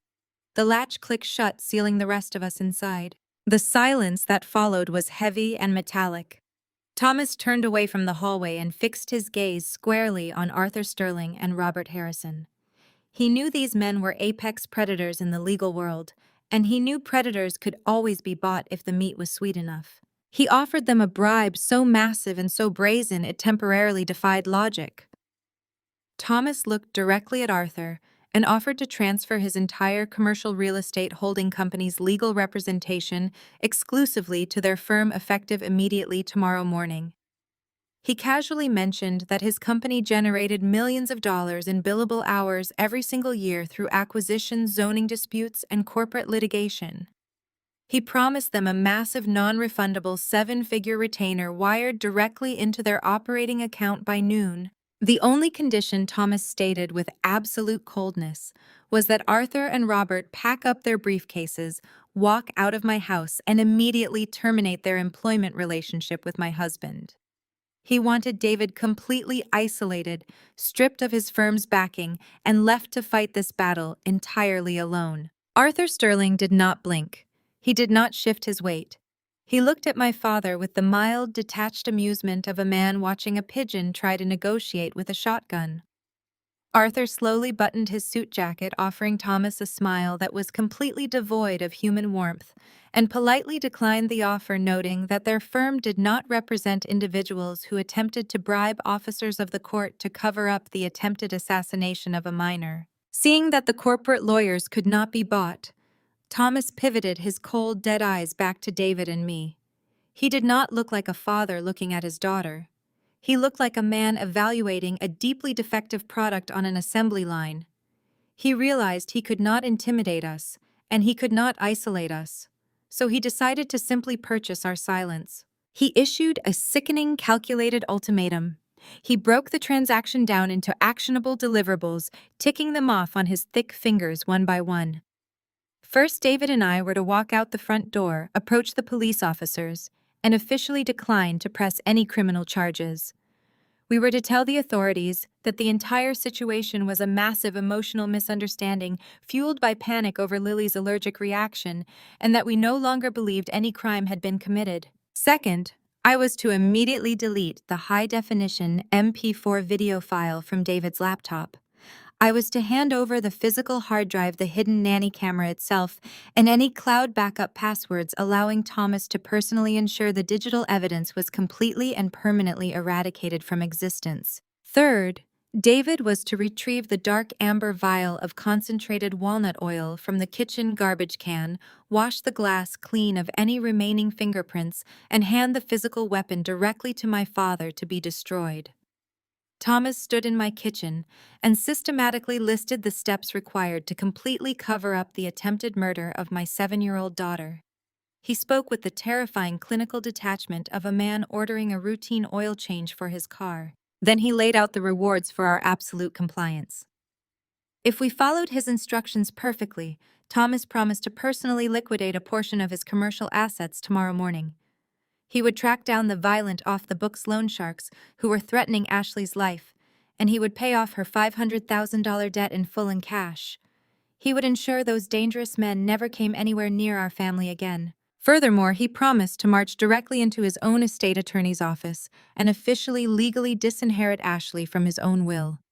He swore that he would cut her off from his personal fortune, ensuring she would never see another dime of his real estate money for the rest of her natural life. He offered to punish her financially so that the legal system would not have to punish her criminally. Finally, Thomas looked directly at me and offered the ultimate prize. He offered to wire $2 million of untaxed liquid cash directly into my personal checking account by the end of the business week. He called it an apology payout. He called it compensation for my severe emotional distress. He framed it as a massive, life-changing financial foundation for Lily's future medical care and education. He stood there completely serious and offered to buy my daughter's life for $2 million. My mother stood right behind him, her arms crossed tight over her chest, nodding along in complete agreement. Linda actually believed this was a generous, pragmatic solution. She genuinely expected me to take the money, drop the charges, and let her golden child walk entirely free. But Thomas was a businessman, and every contract negotiation required a penalty clause for failure to comply. His voice dropped an octave, turning dark and violently aggressive.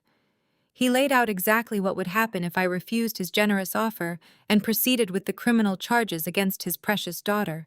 He vowed to unleash a legal war of attrition that would completely destroy our lives.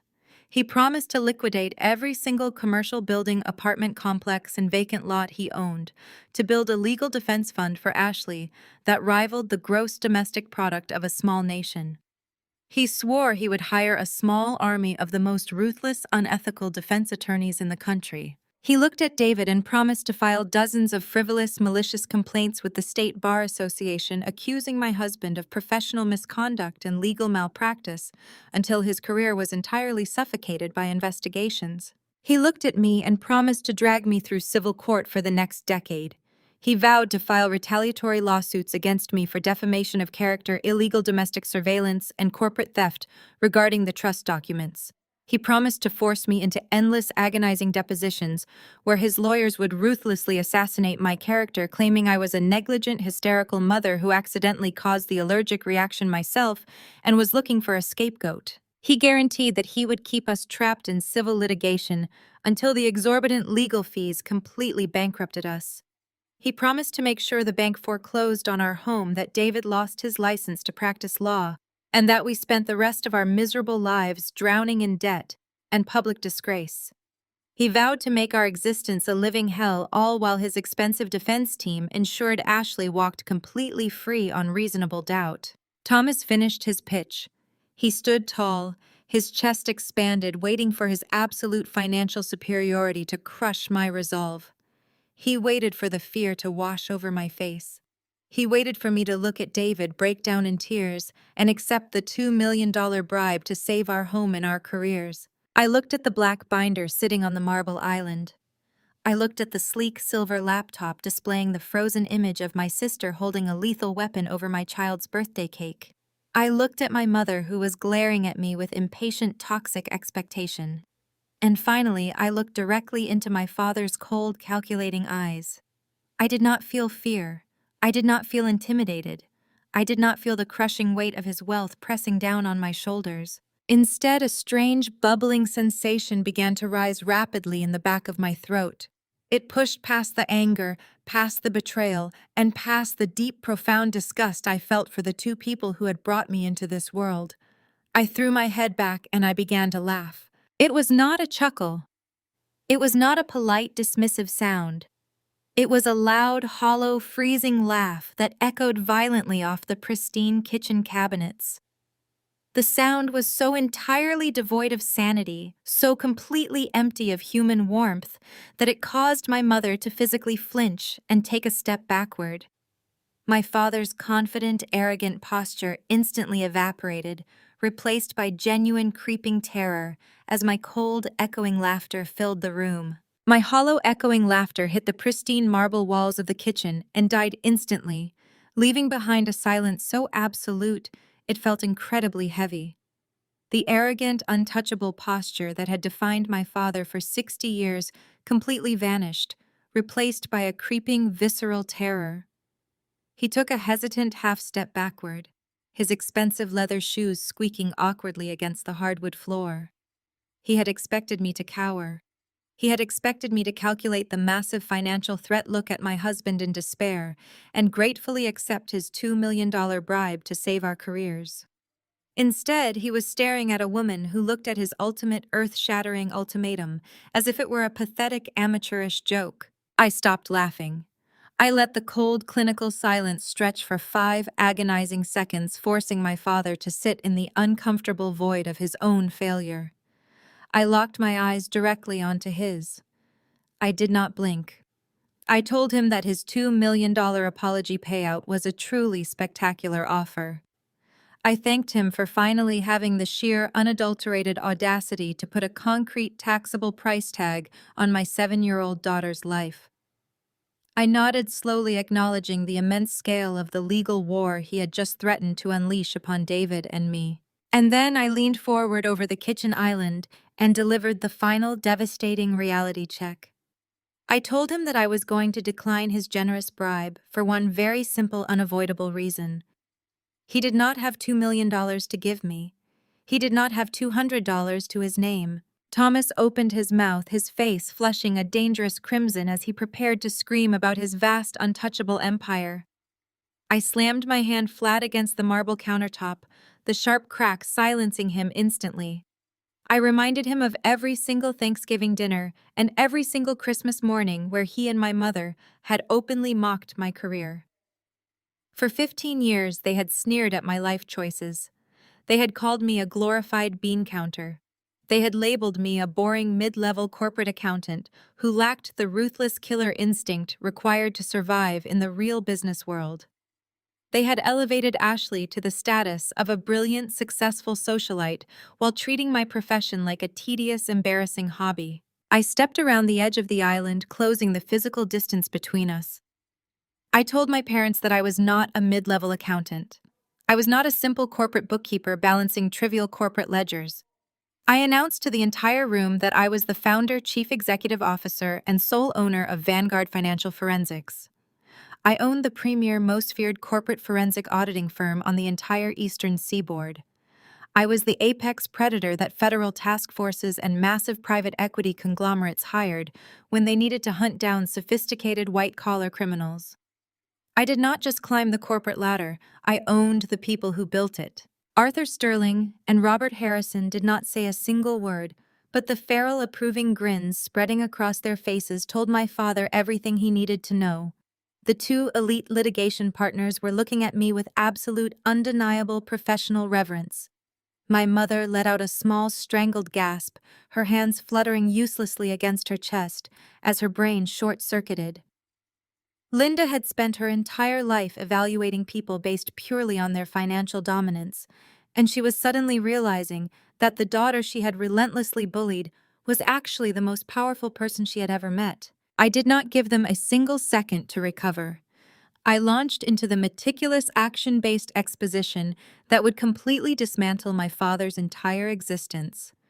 I told Thomas to think back exactly 6 months ago. I reminded him of the massive, highly publicized commercial real estate acquisition his holding company had attempted to negotiate with Apex Global Partners. It was supposed to be his crowning achievement, the deal that cemented his legacy as a titan of industry. What he did not know, what he could not possibly have known, was that Apex Global Partners had retained my forensic auditing firm to conduct the mandatory pre-merger due diligence on his corporate assets. I described the audit with surgical precision. I told him how I sat in my secure, windowless office at 3 in the morning staring at multiple encrypted monitors. I explained how I systematically peeled back the rotting layers of his holding company. I expected to find standard corporate bloat or aggressive tax avoidance strategies. Instead, I found a financial massacre. I followed the digital money trail through a convoluted maze of offshore shell companies, blind trusts, and fake vendor invoices. I tracked every single fraudulent wire transfer, every manipulated quarterly earnings report, and every fabricated asset valuation. I looked Thomas dead in the eye and exposed his darkest, most protected secret to the room. I told him he was completely broke. He was not a real estate titan. He had not executed a profitable commercial development in over a decade.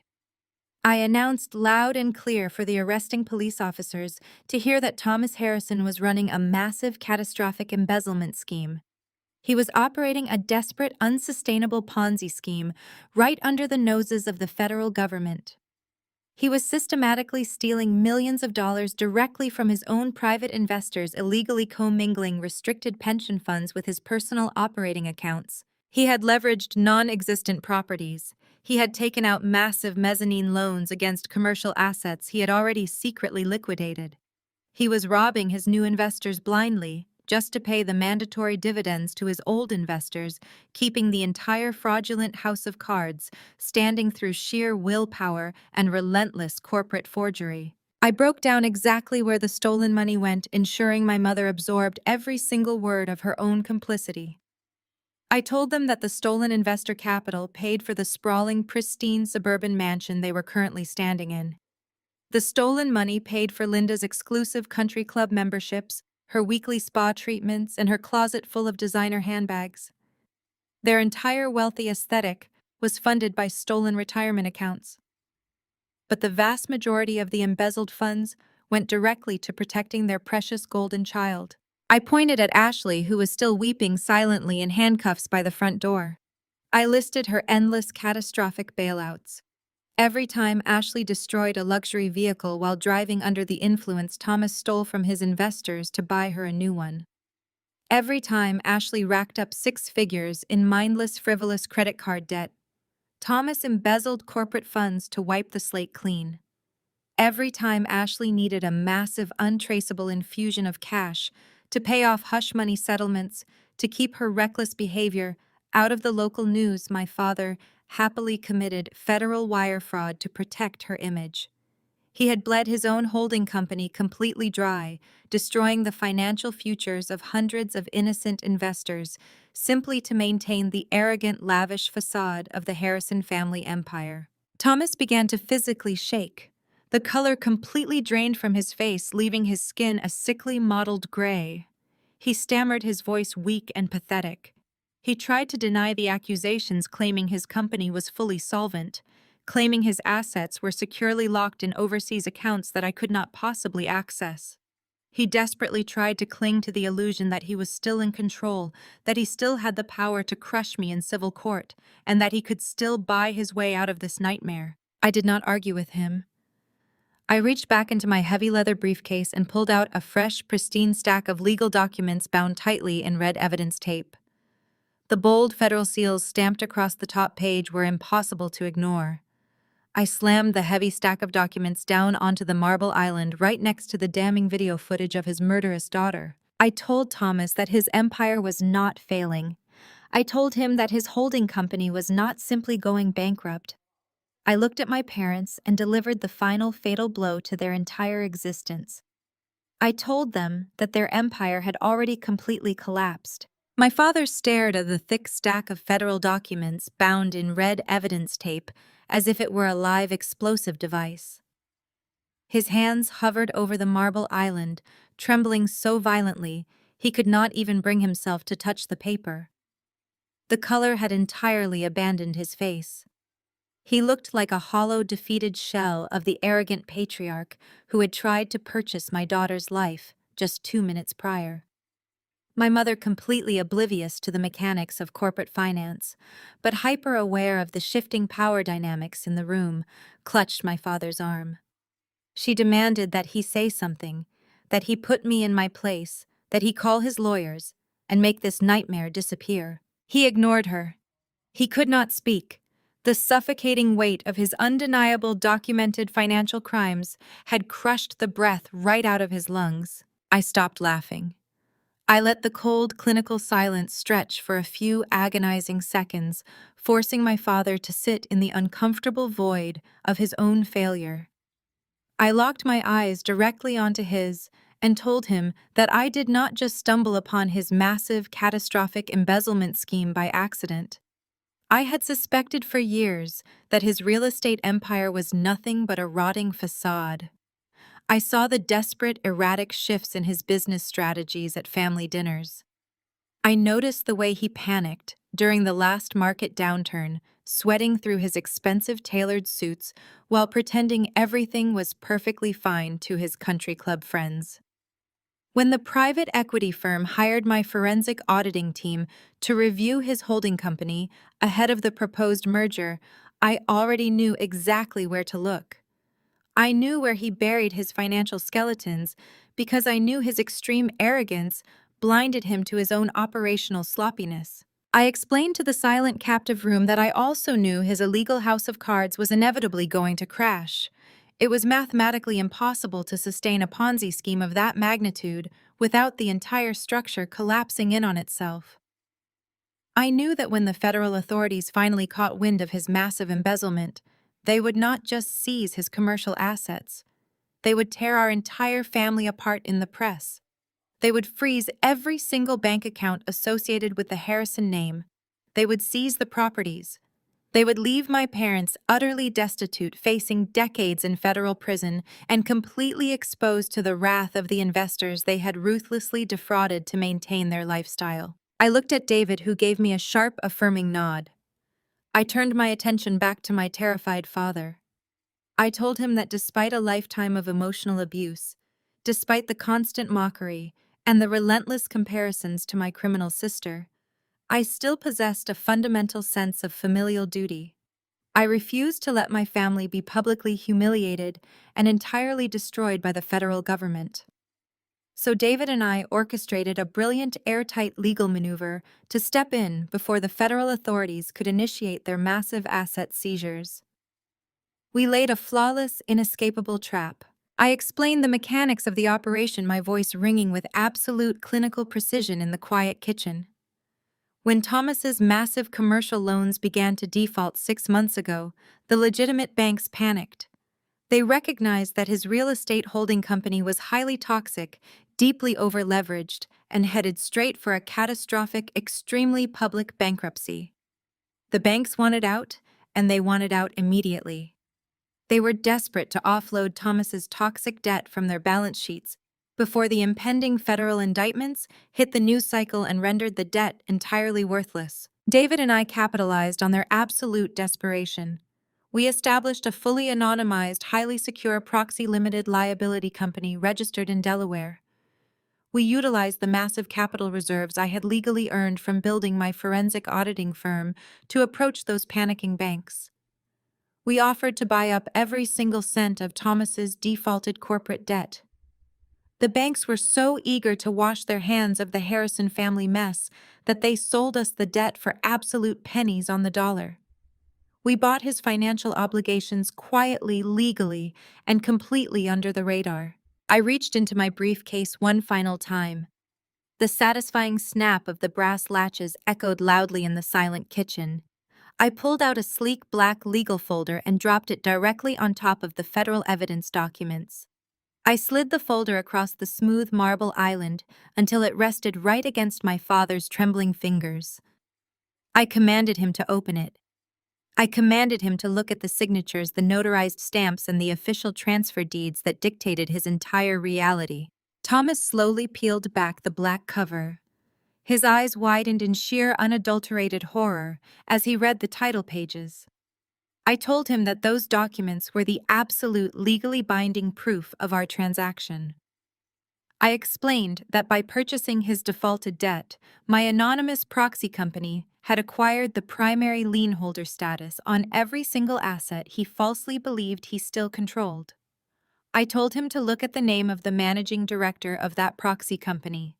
He saw my signature printed in bold, undeniable black ink. I looked at my father and delivered the reality of his new existence. I told him that I did not just expose his holding company to the authorities. I owned his holding company. I owned the commercial properties he had illegally leveraged to fund Ashley's lifestyle. I owned the empty, rotting office parks he had used to defraud his investors. I held the absolute, indisputable financial authority over his entire corporate legacy. He had no board of directors to save him. He had no golden parachutes. I was his sole creditor, and I was calling in his debts immediately. My mother let out a shrill, hysterical cry. She finally began to comprehend the devastating magnitude of the trap we had closed around them. She stepped in front of my father, her eyes wild with panic, and screamed that commercial debt had nothing to do with her. She shrieked that her personal wealth was completely separate, that her lifestyle was insulated from my father's business failures. She confidently declared that she still had her home, her cars, and her untouchable social standing, and that I could never touch the private sanctuary she had built. I looked at Linda with a deep, profound sense of pity. I shook my head slowly, shattering her desperate, pathetic delusion into a million pieces. I told her that she was completely wrong. I explained that when Thomas became desperate to cover Ashley's endless, catastrophic legal bailouts and hide his embezzlement from his investors, he did not just leverage his commercial properties. He cross-collateralized everything he owned. He tied his personal assets directly to his failing corporate empire to squeeze out every last drop of liquidity. I reached across the island and tapped my index finger against the second page in the black folder. I told my mother to read the property address listed on the foreclosure deed. It was the exact address of her luxurious 6-bedroom suburban mansion. I told her that I owned the mortgage on the house she was currently sleeping in. I flipped to the next page, revealing the vehicle titles.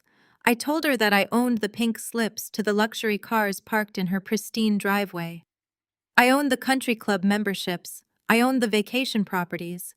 I systematically and ruthlessly stripped away every single ounce of their perceived wealth and power. I told them that they were completely, utterly destitute. They had absolutely zero financial resources left to their names. They were living in my house. They were driving my cars.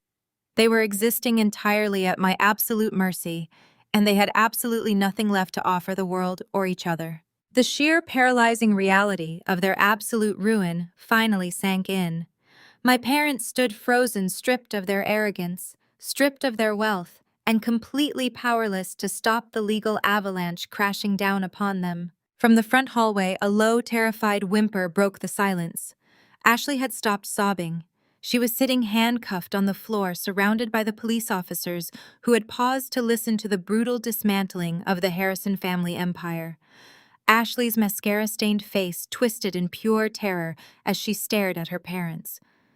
She looked at Thomas, the man who had always bought her way out of trouble. She looked at Linda, the woman who had always defended her worst behavior.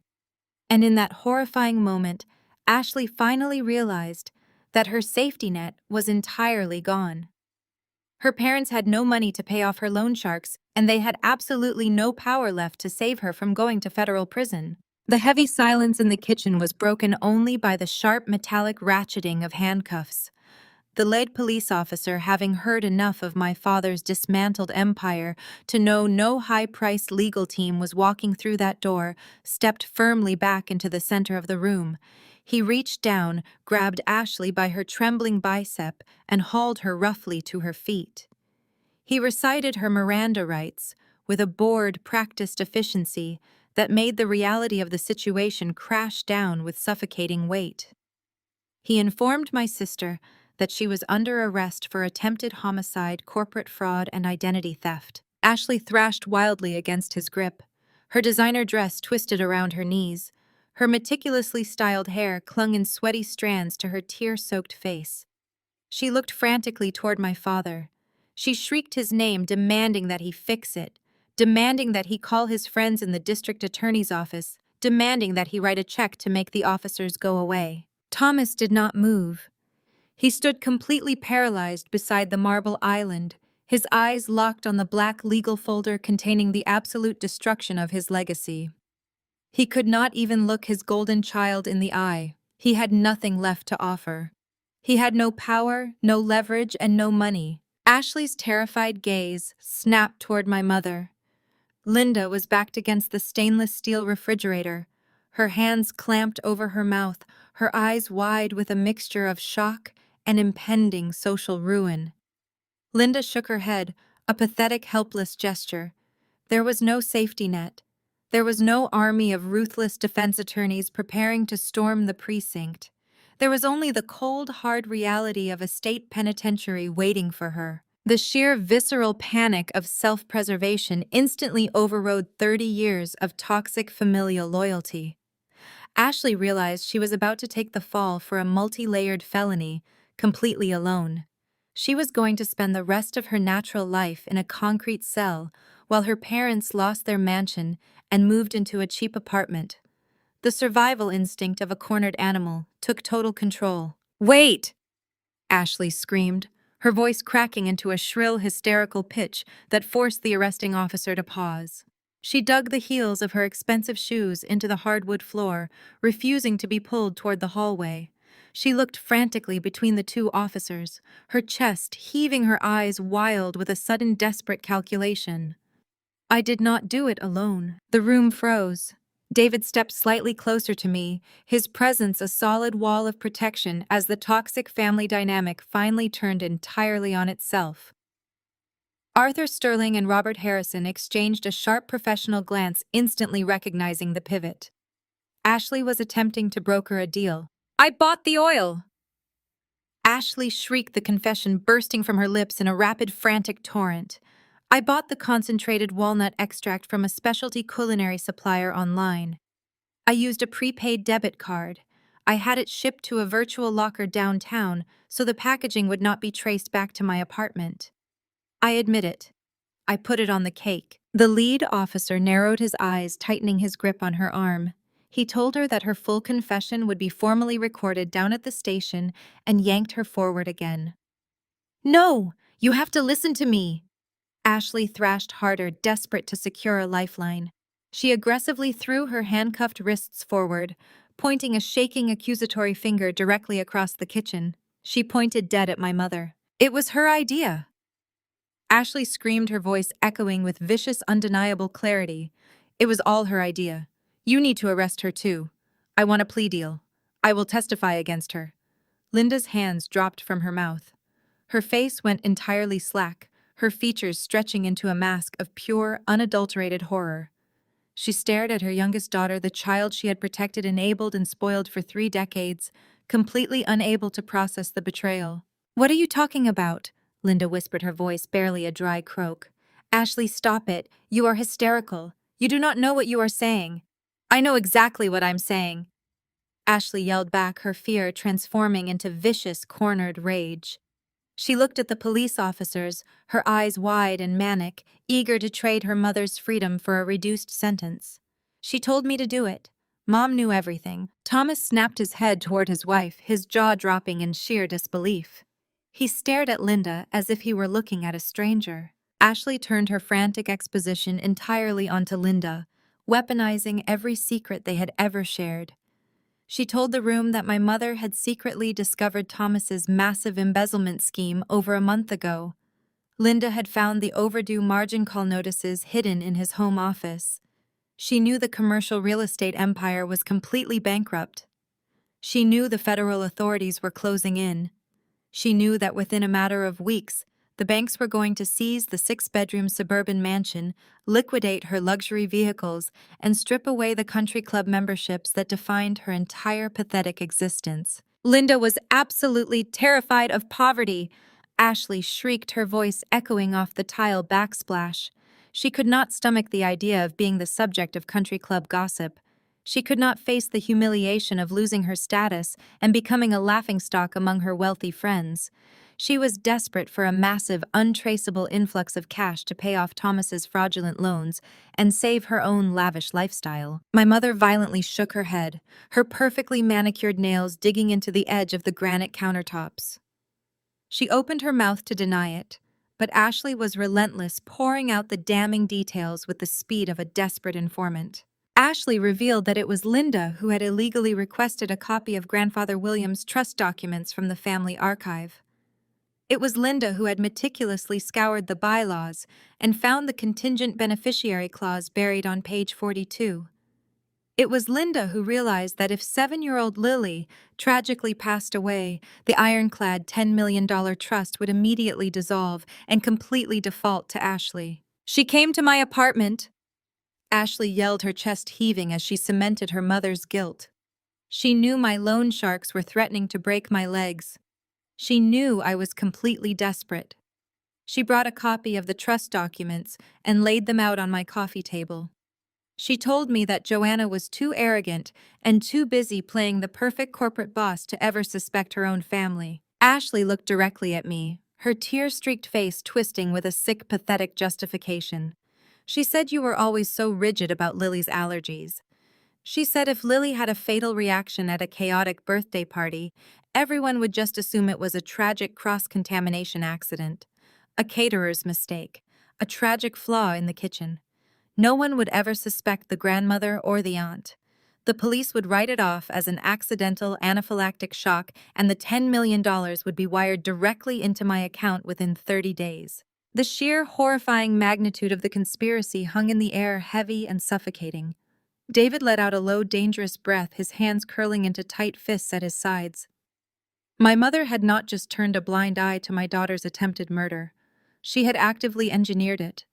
She had calculated the exact method of execution, relying on my meticulous vigilance to mask her crime as a tragic oversight. She was willing to put my child in a body bag to save her suburban mansion. She promised me we would split the money. Ashley continued to scream at the arresting officers, ensuring every single detail was logged into their memories. She said I could pay off my violent lenders and she would take the rest to quietly bail out Dad's holding company before the feds caught on. She bought the plane tickets. She was planning a luxury vacation to St. Bart's for next month, to play the grieving, wealthy grandmother while spending Lily's inheritance. Check her credit cards. Check her browser history. She planned the whole thing. The lead officer signaled to his partner. The second officer immediately unclipped a fresh pair of steel handcuffs from his belt and began walking slowly and deliberately across the kitchen toward my mother. Linda collapsed against the refrigerator, her knees giving out completely. She slid down the stainless steel appliance until she hit the floor, her elegant designer dress pooling around her. She looked at Ashley, her eyes wide with a shattering, incomprehensible agony. She had sacrificed her soul, her morals, and her own grandchild's life to protect this girl. She had literally just slapped me across the face to defend Ashley's honor. And at the first sign of genuine consequence, her golden child had ruthlessly handed her over to the police to shave a few years off her own prison sentence. Thomas stepped backward, physically distancing himself from his wife and his youngest daughter. His chest rose and fell in shallow, panicked breaths.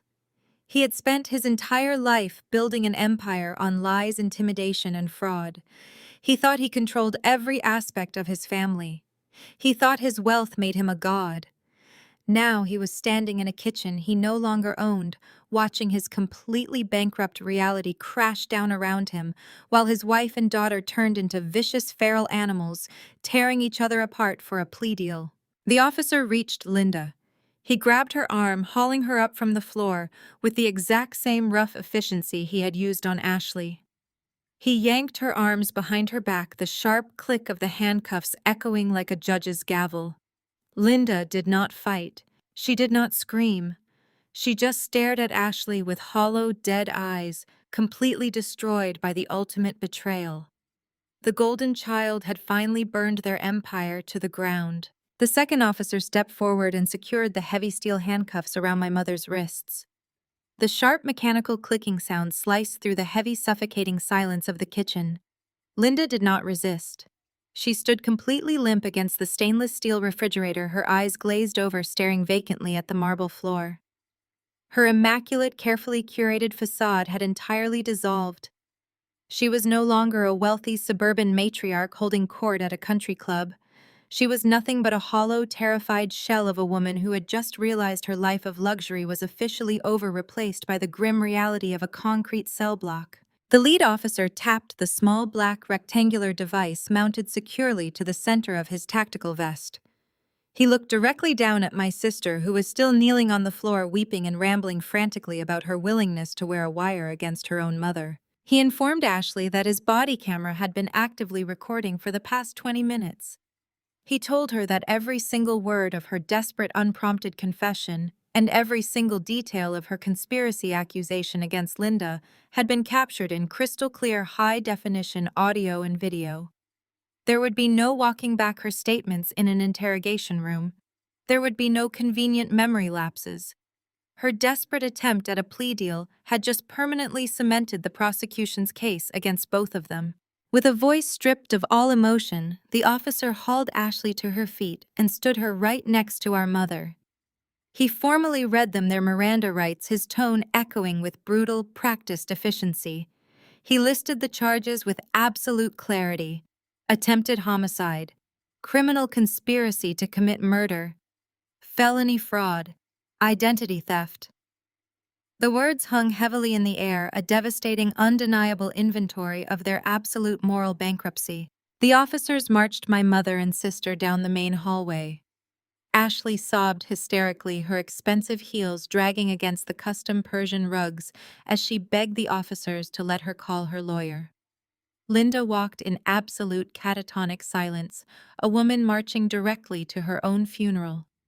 The heavy oak front door opened, letting in a brief gust of cool evening air, and then slammed shut, severing my mother and sister from their life of unchecked privilege forever. The moment the door clicked into its frame, the last remaining thread of Thomas's adrenaline snapped. He stumbled backward out of the kitchen, his heavy footsteps echoing erratically. He drifted blindly into the grand living room, a sprawling space decorated with imported Italian furniture and priceless modern art that he no longer legally owned. He collapsed heavily onto the center of the plush white sectional sofa. His thick hands flew up to clutch his chest, his fingers digging desperately into the fabric of his tailored polo shirt. His breath came in shallow, ragged gasps.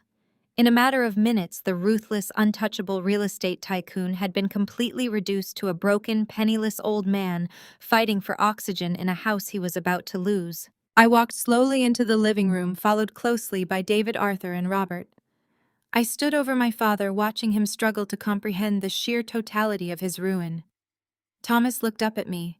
His face was a sickly shade of gray, his eyes wide and pleading. The arrogant fire that had burned in his chest for 60 years was completely extinguished. "Joanna," he gasped, his voice trembling and uncharacteristically weak. "You cannot do this. You cannot take the company. I built that holding firm with my bare hands.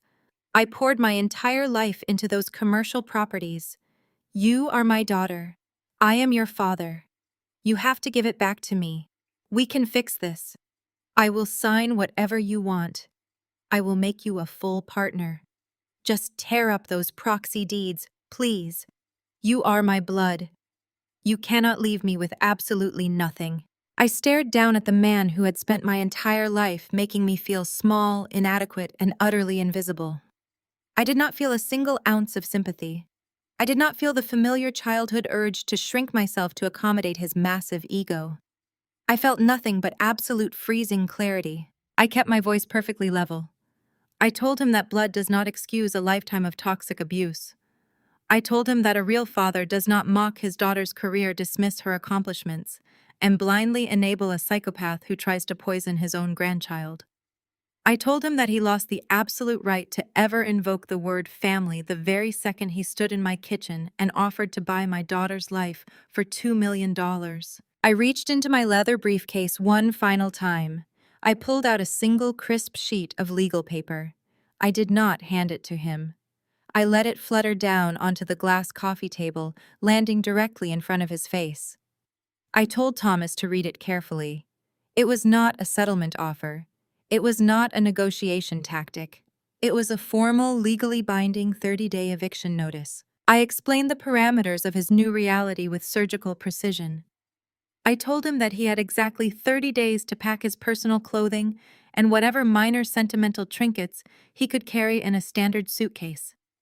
He was strictly forbidden from removing any furniture, any artwork, or any high-value assets from the property, because those assets now legally belong to my holding company as collateral against his massive defaulted debt.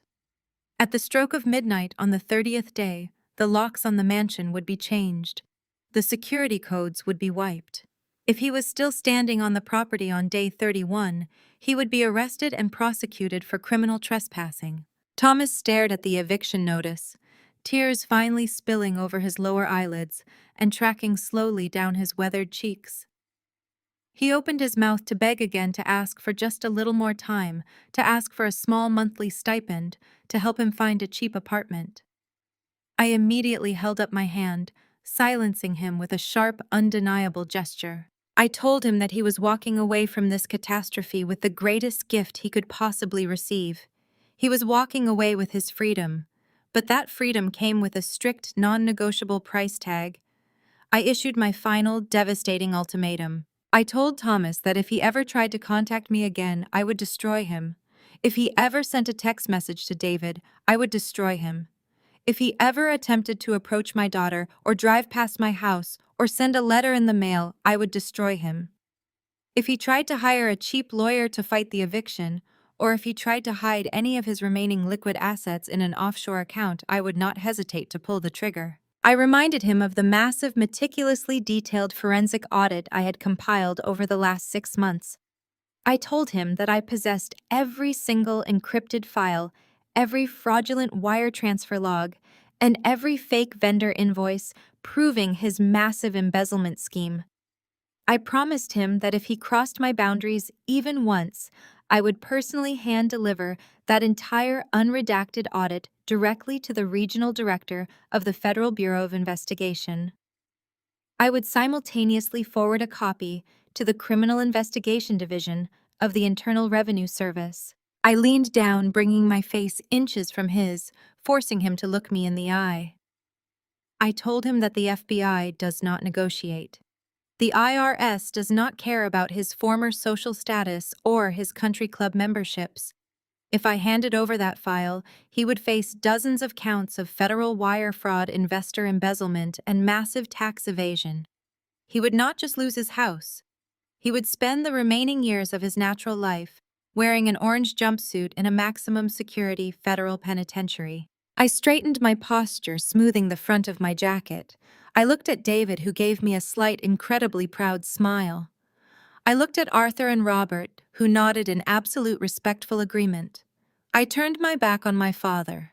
I did not say goodbye. I walked out of the sprawling, silent living room, my heels clicking sharply against the hardwood. David and the lawyers followed me, their footsteps a steady, unified march of victory. We walked out the front door and stepped into the cool evening air. Behind us, the heavy door closed with a solid, definitive thud. Inside the massive, empty mansion, Thomas Harrison was left completely alone.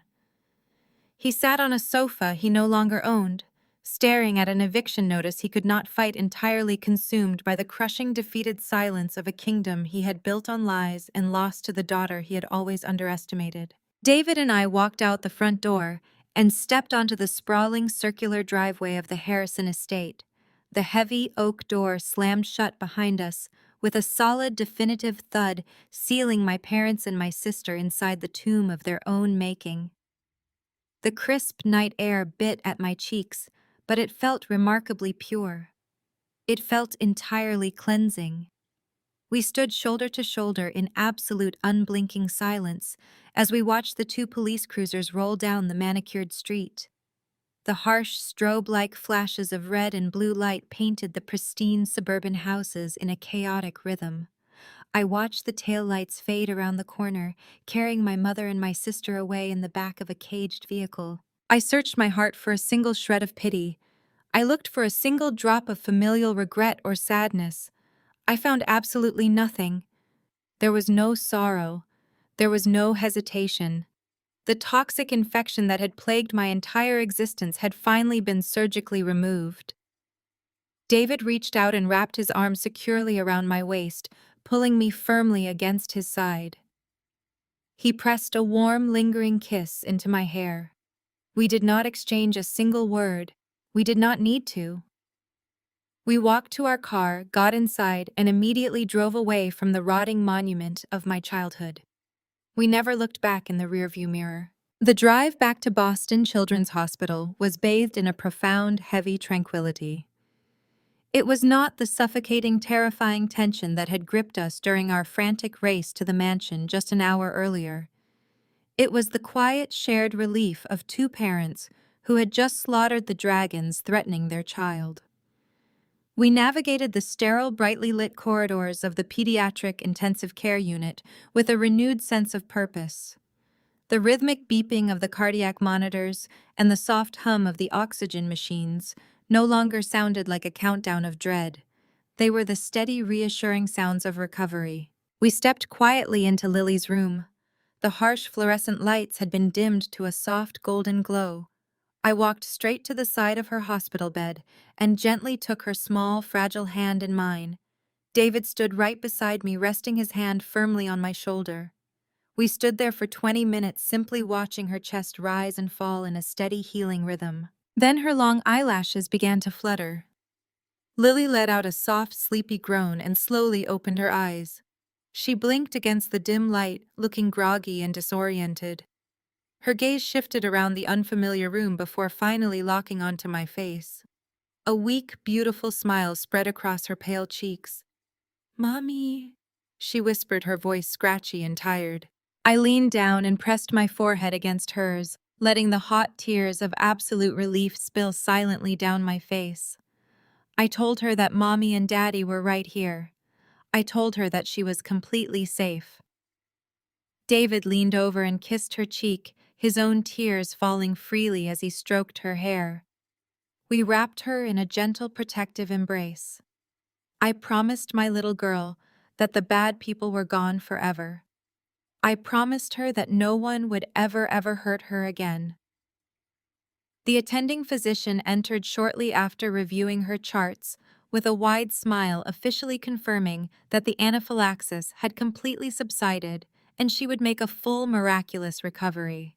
The justice system moved with a swift, brutal efficiency that completely decimated what was left of the Harrison family.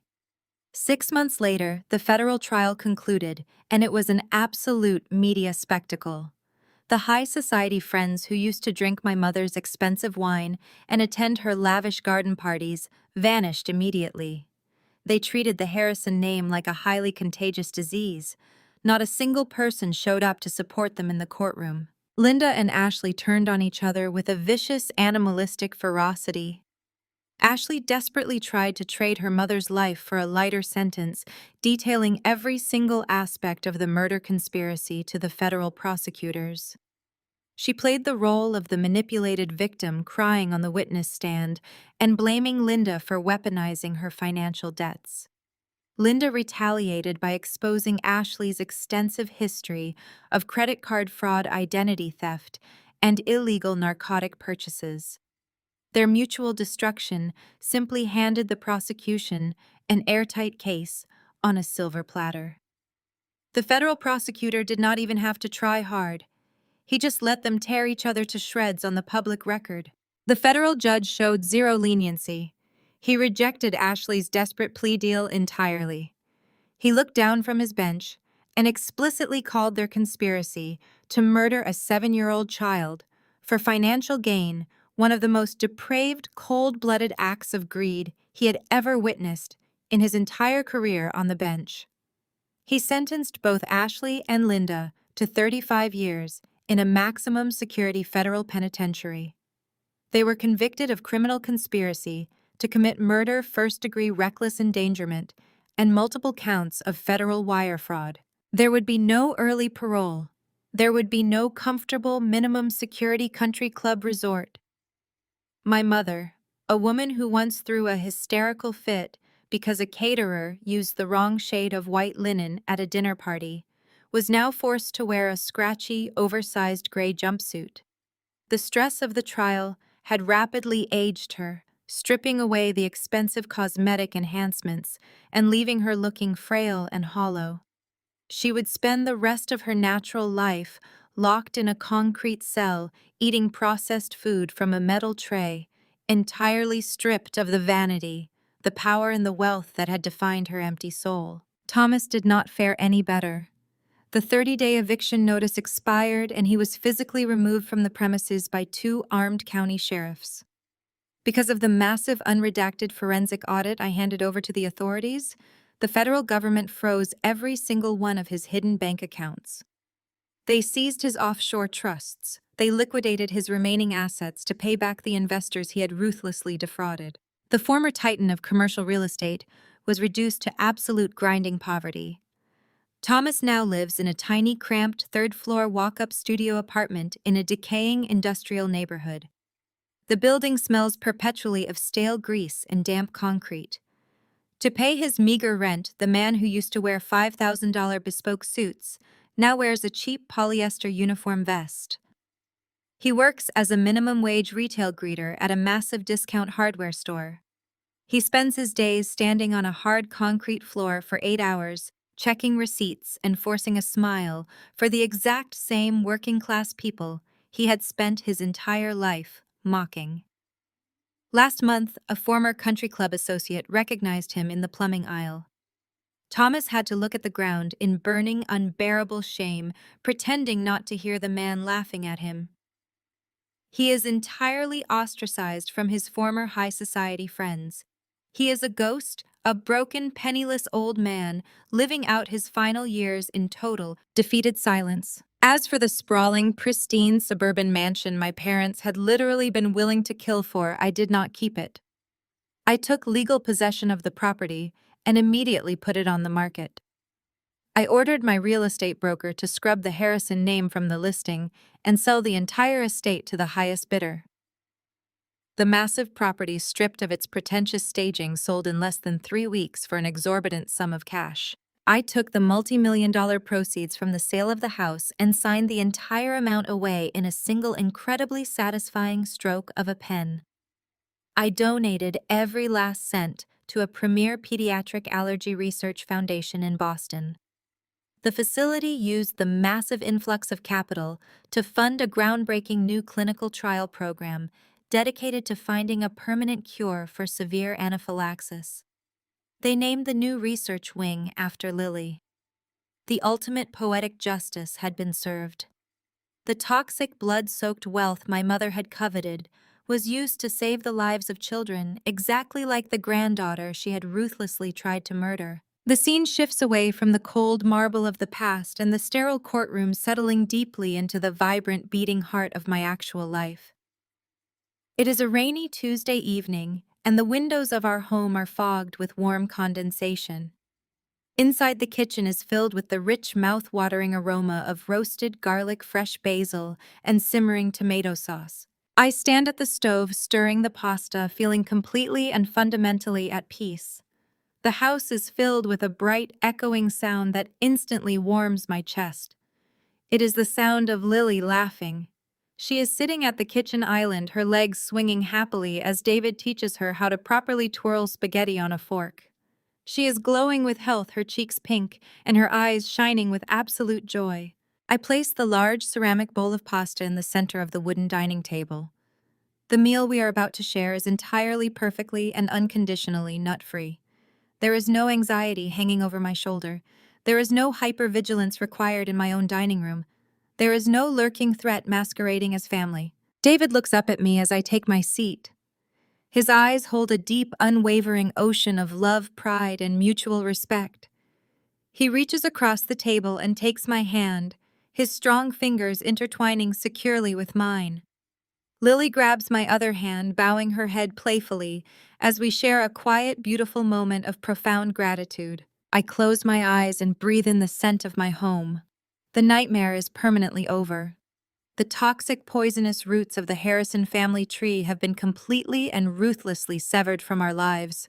They are rotting in prison cells and cramped apartments, entirely forgotten by the world they tried so hard to dominate. I open my eyes and look at my husband and my beautiful, resilient daughter.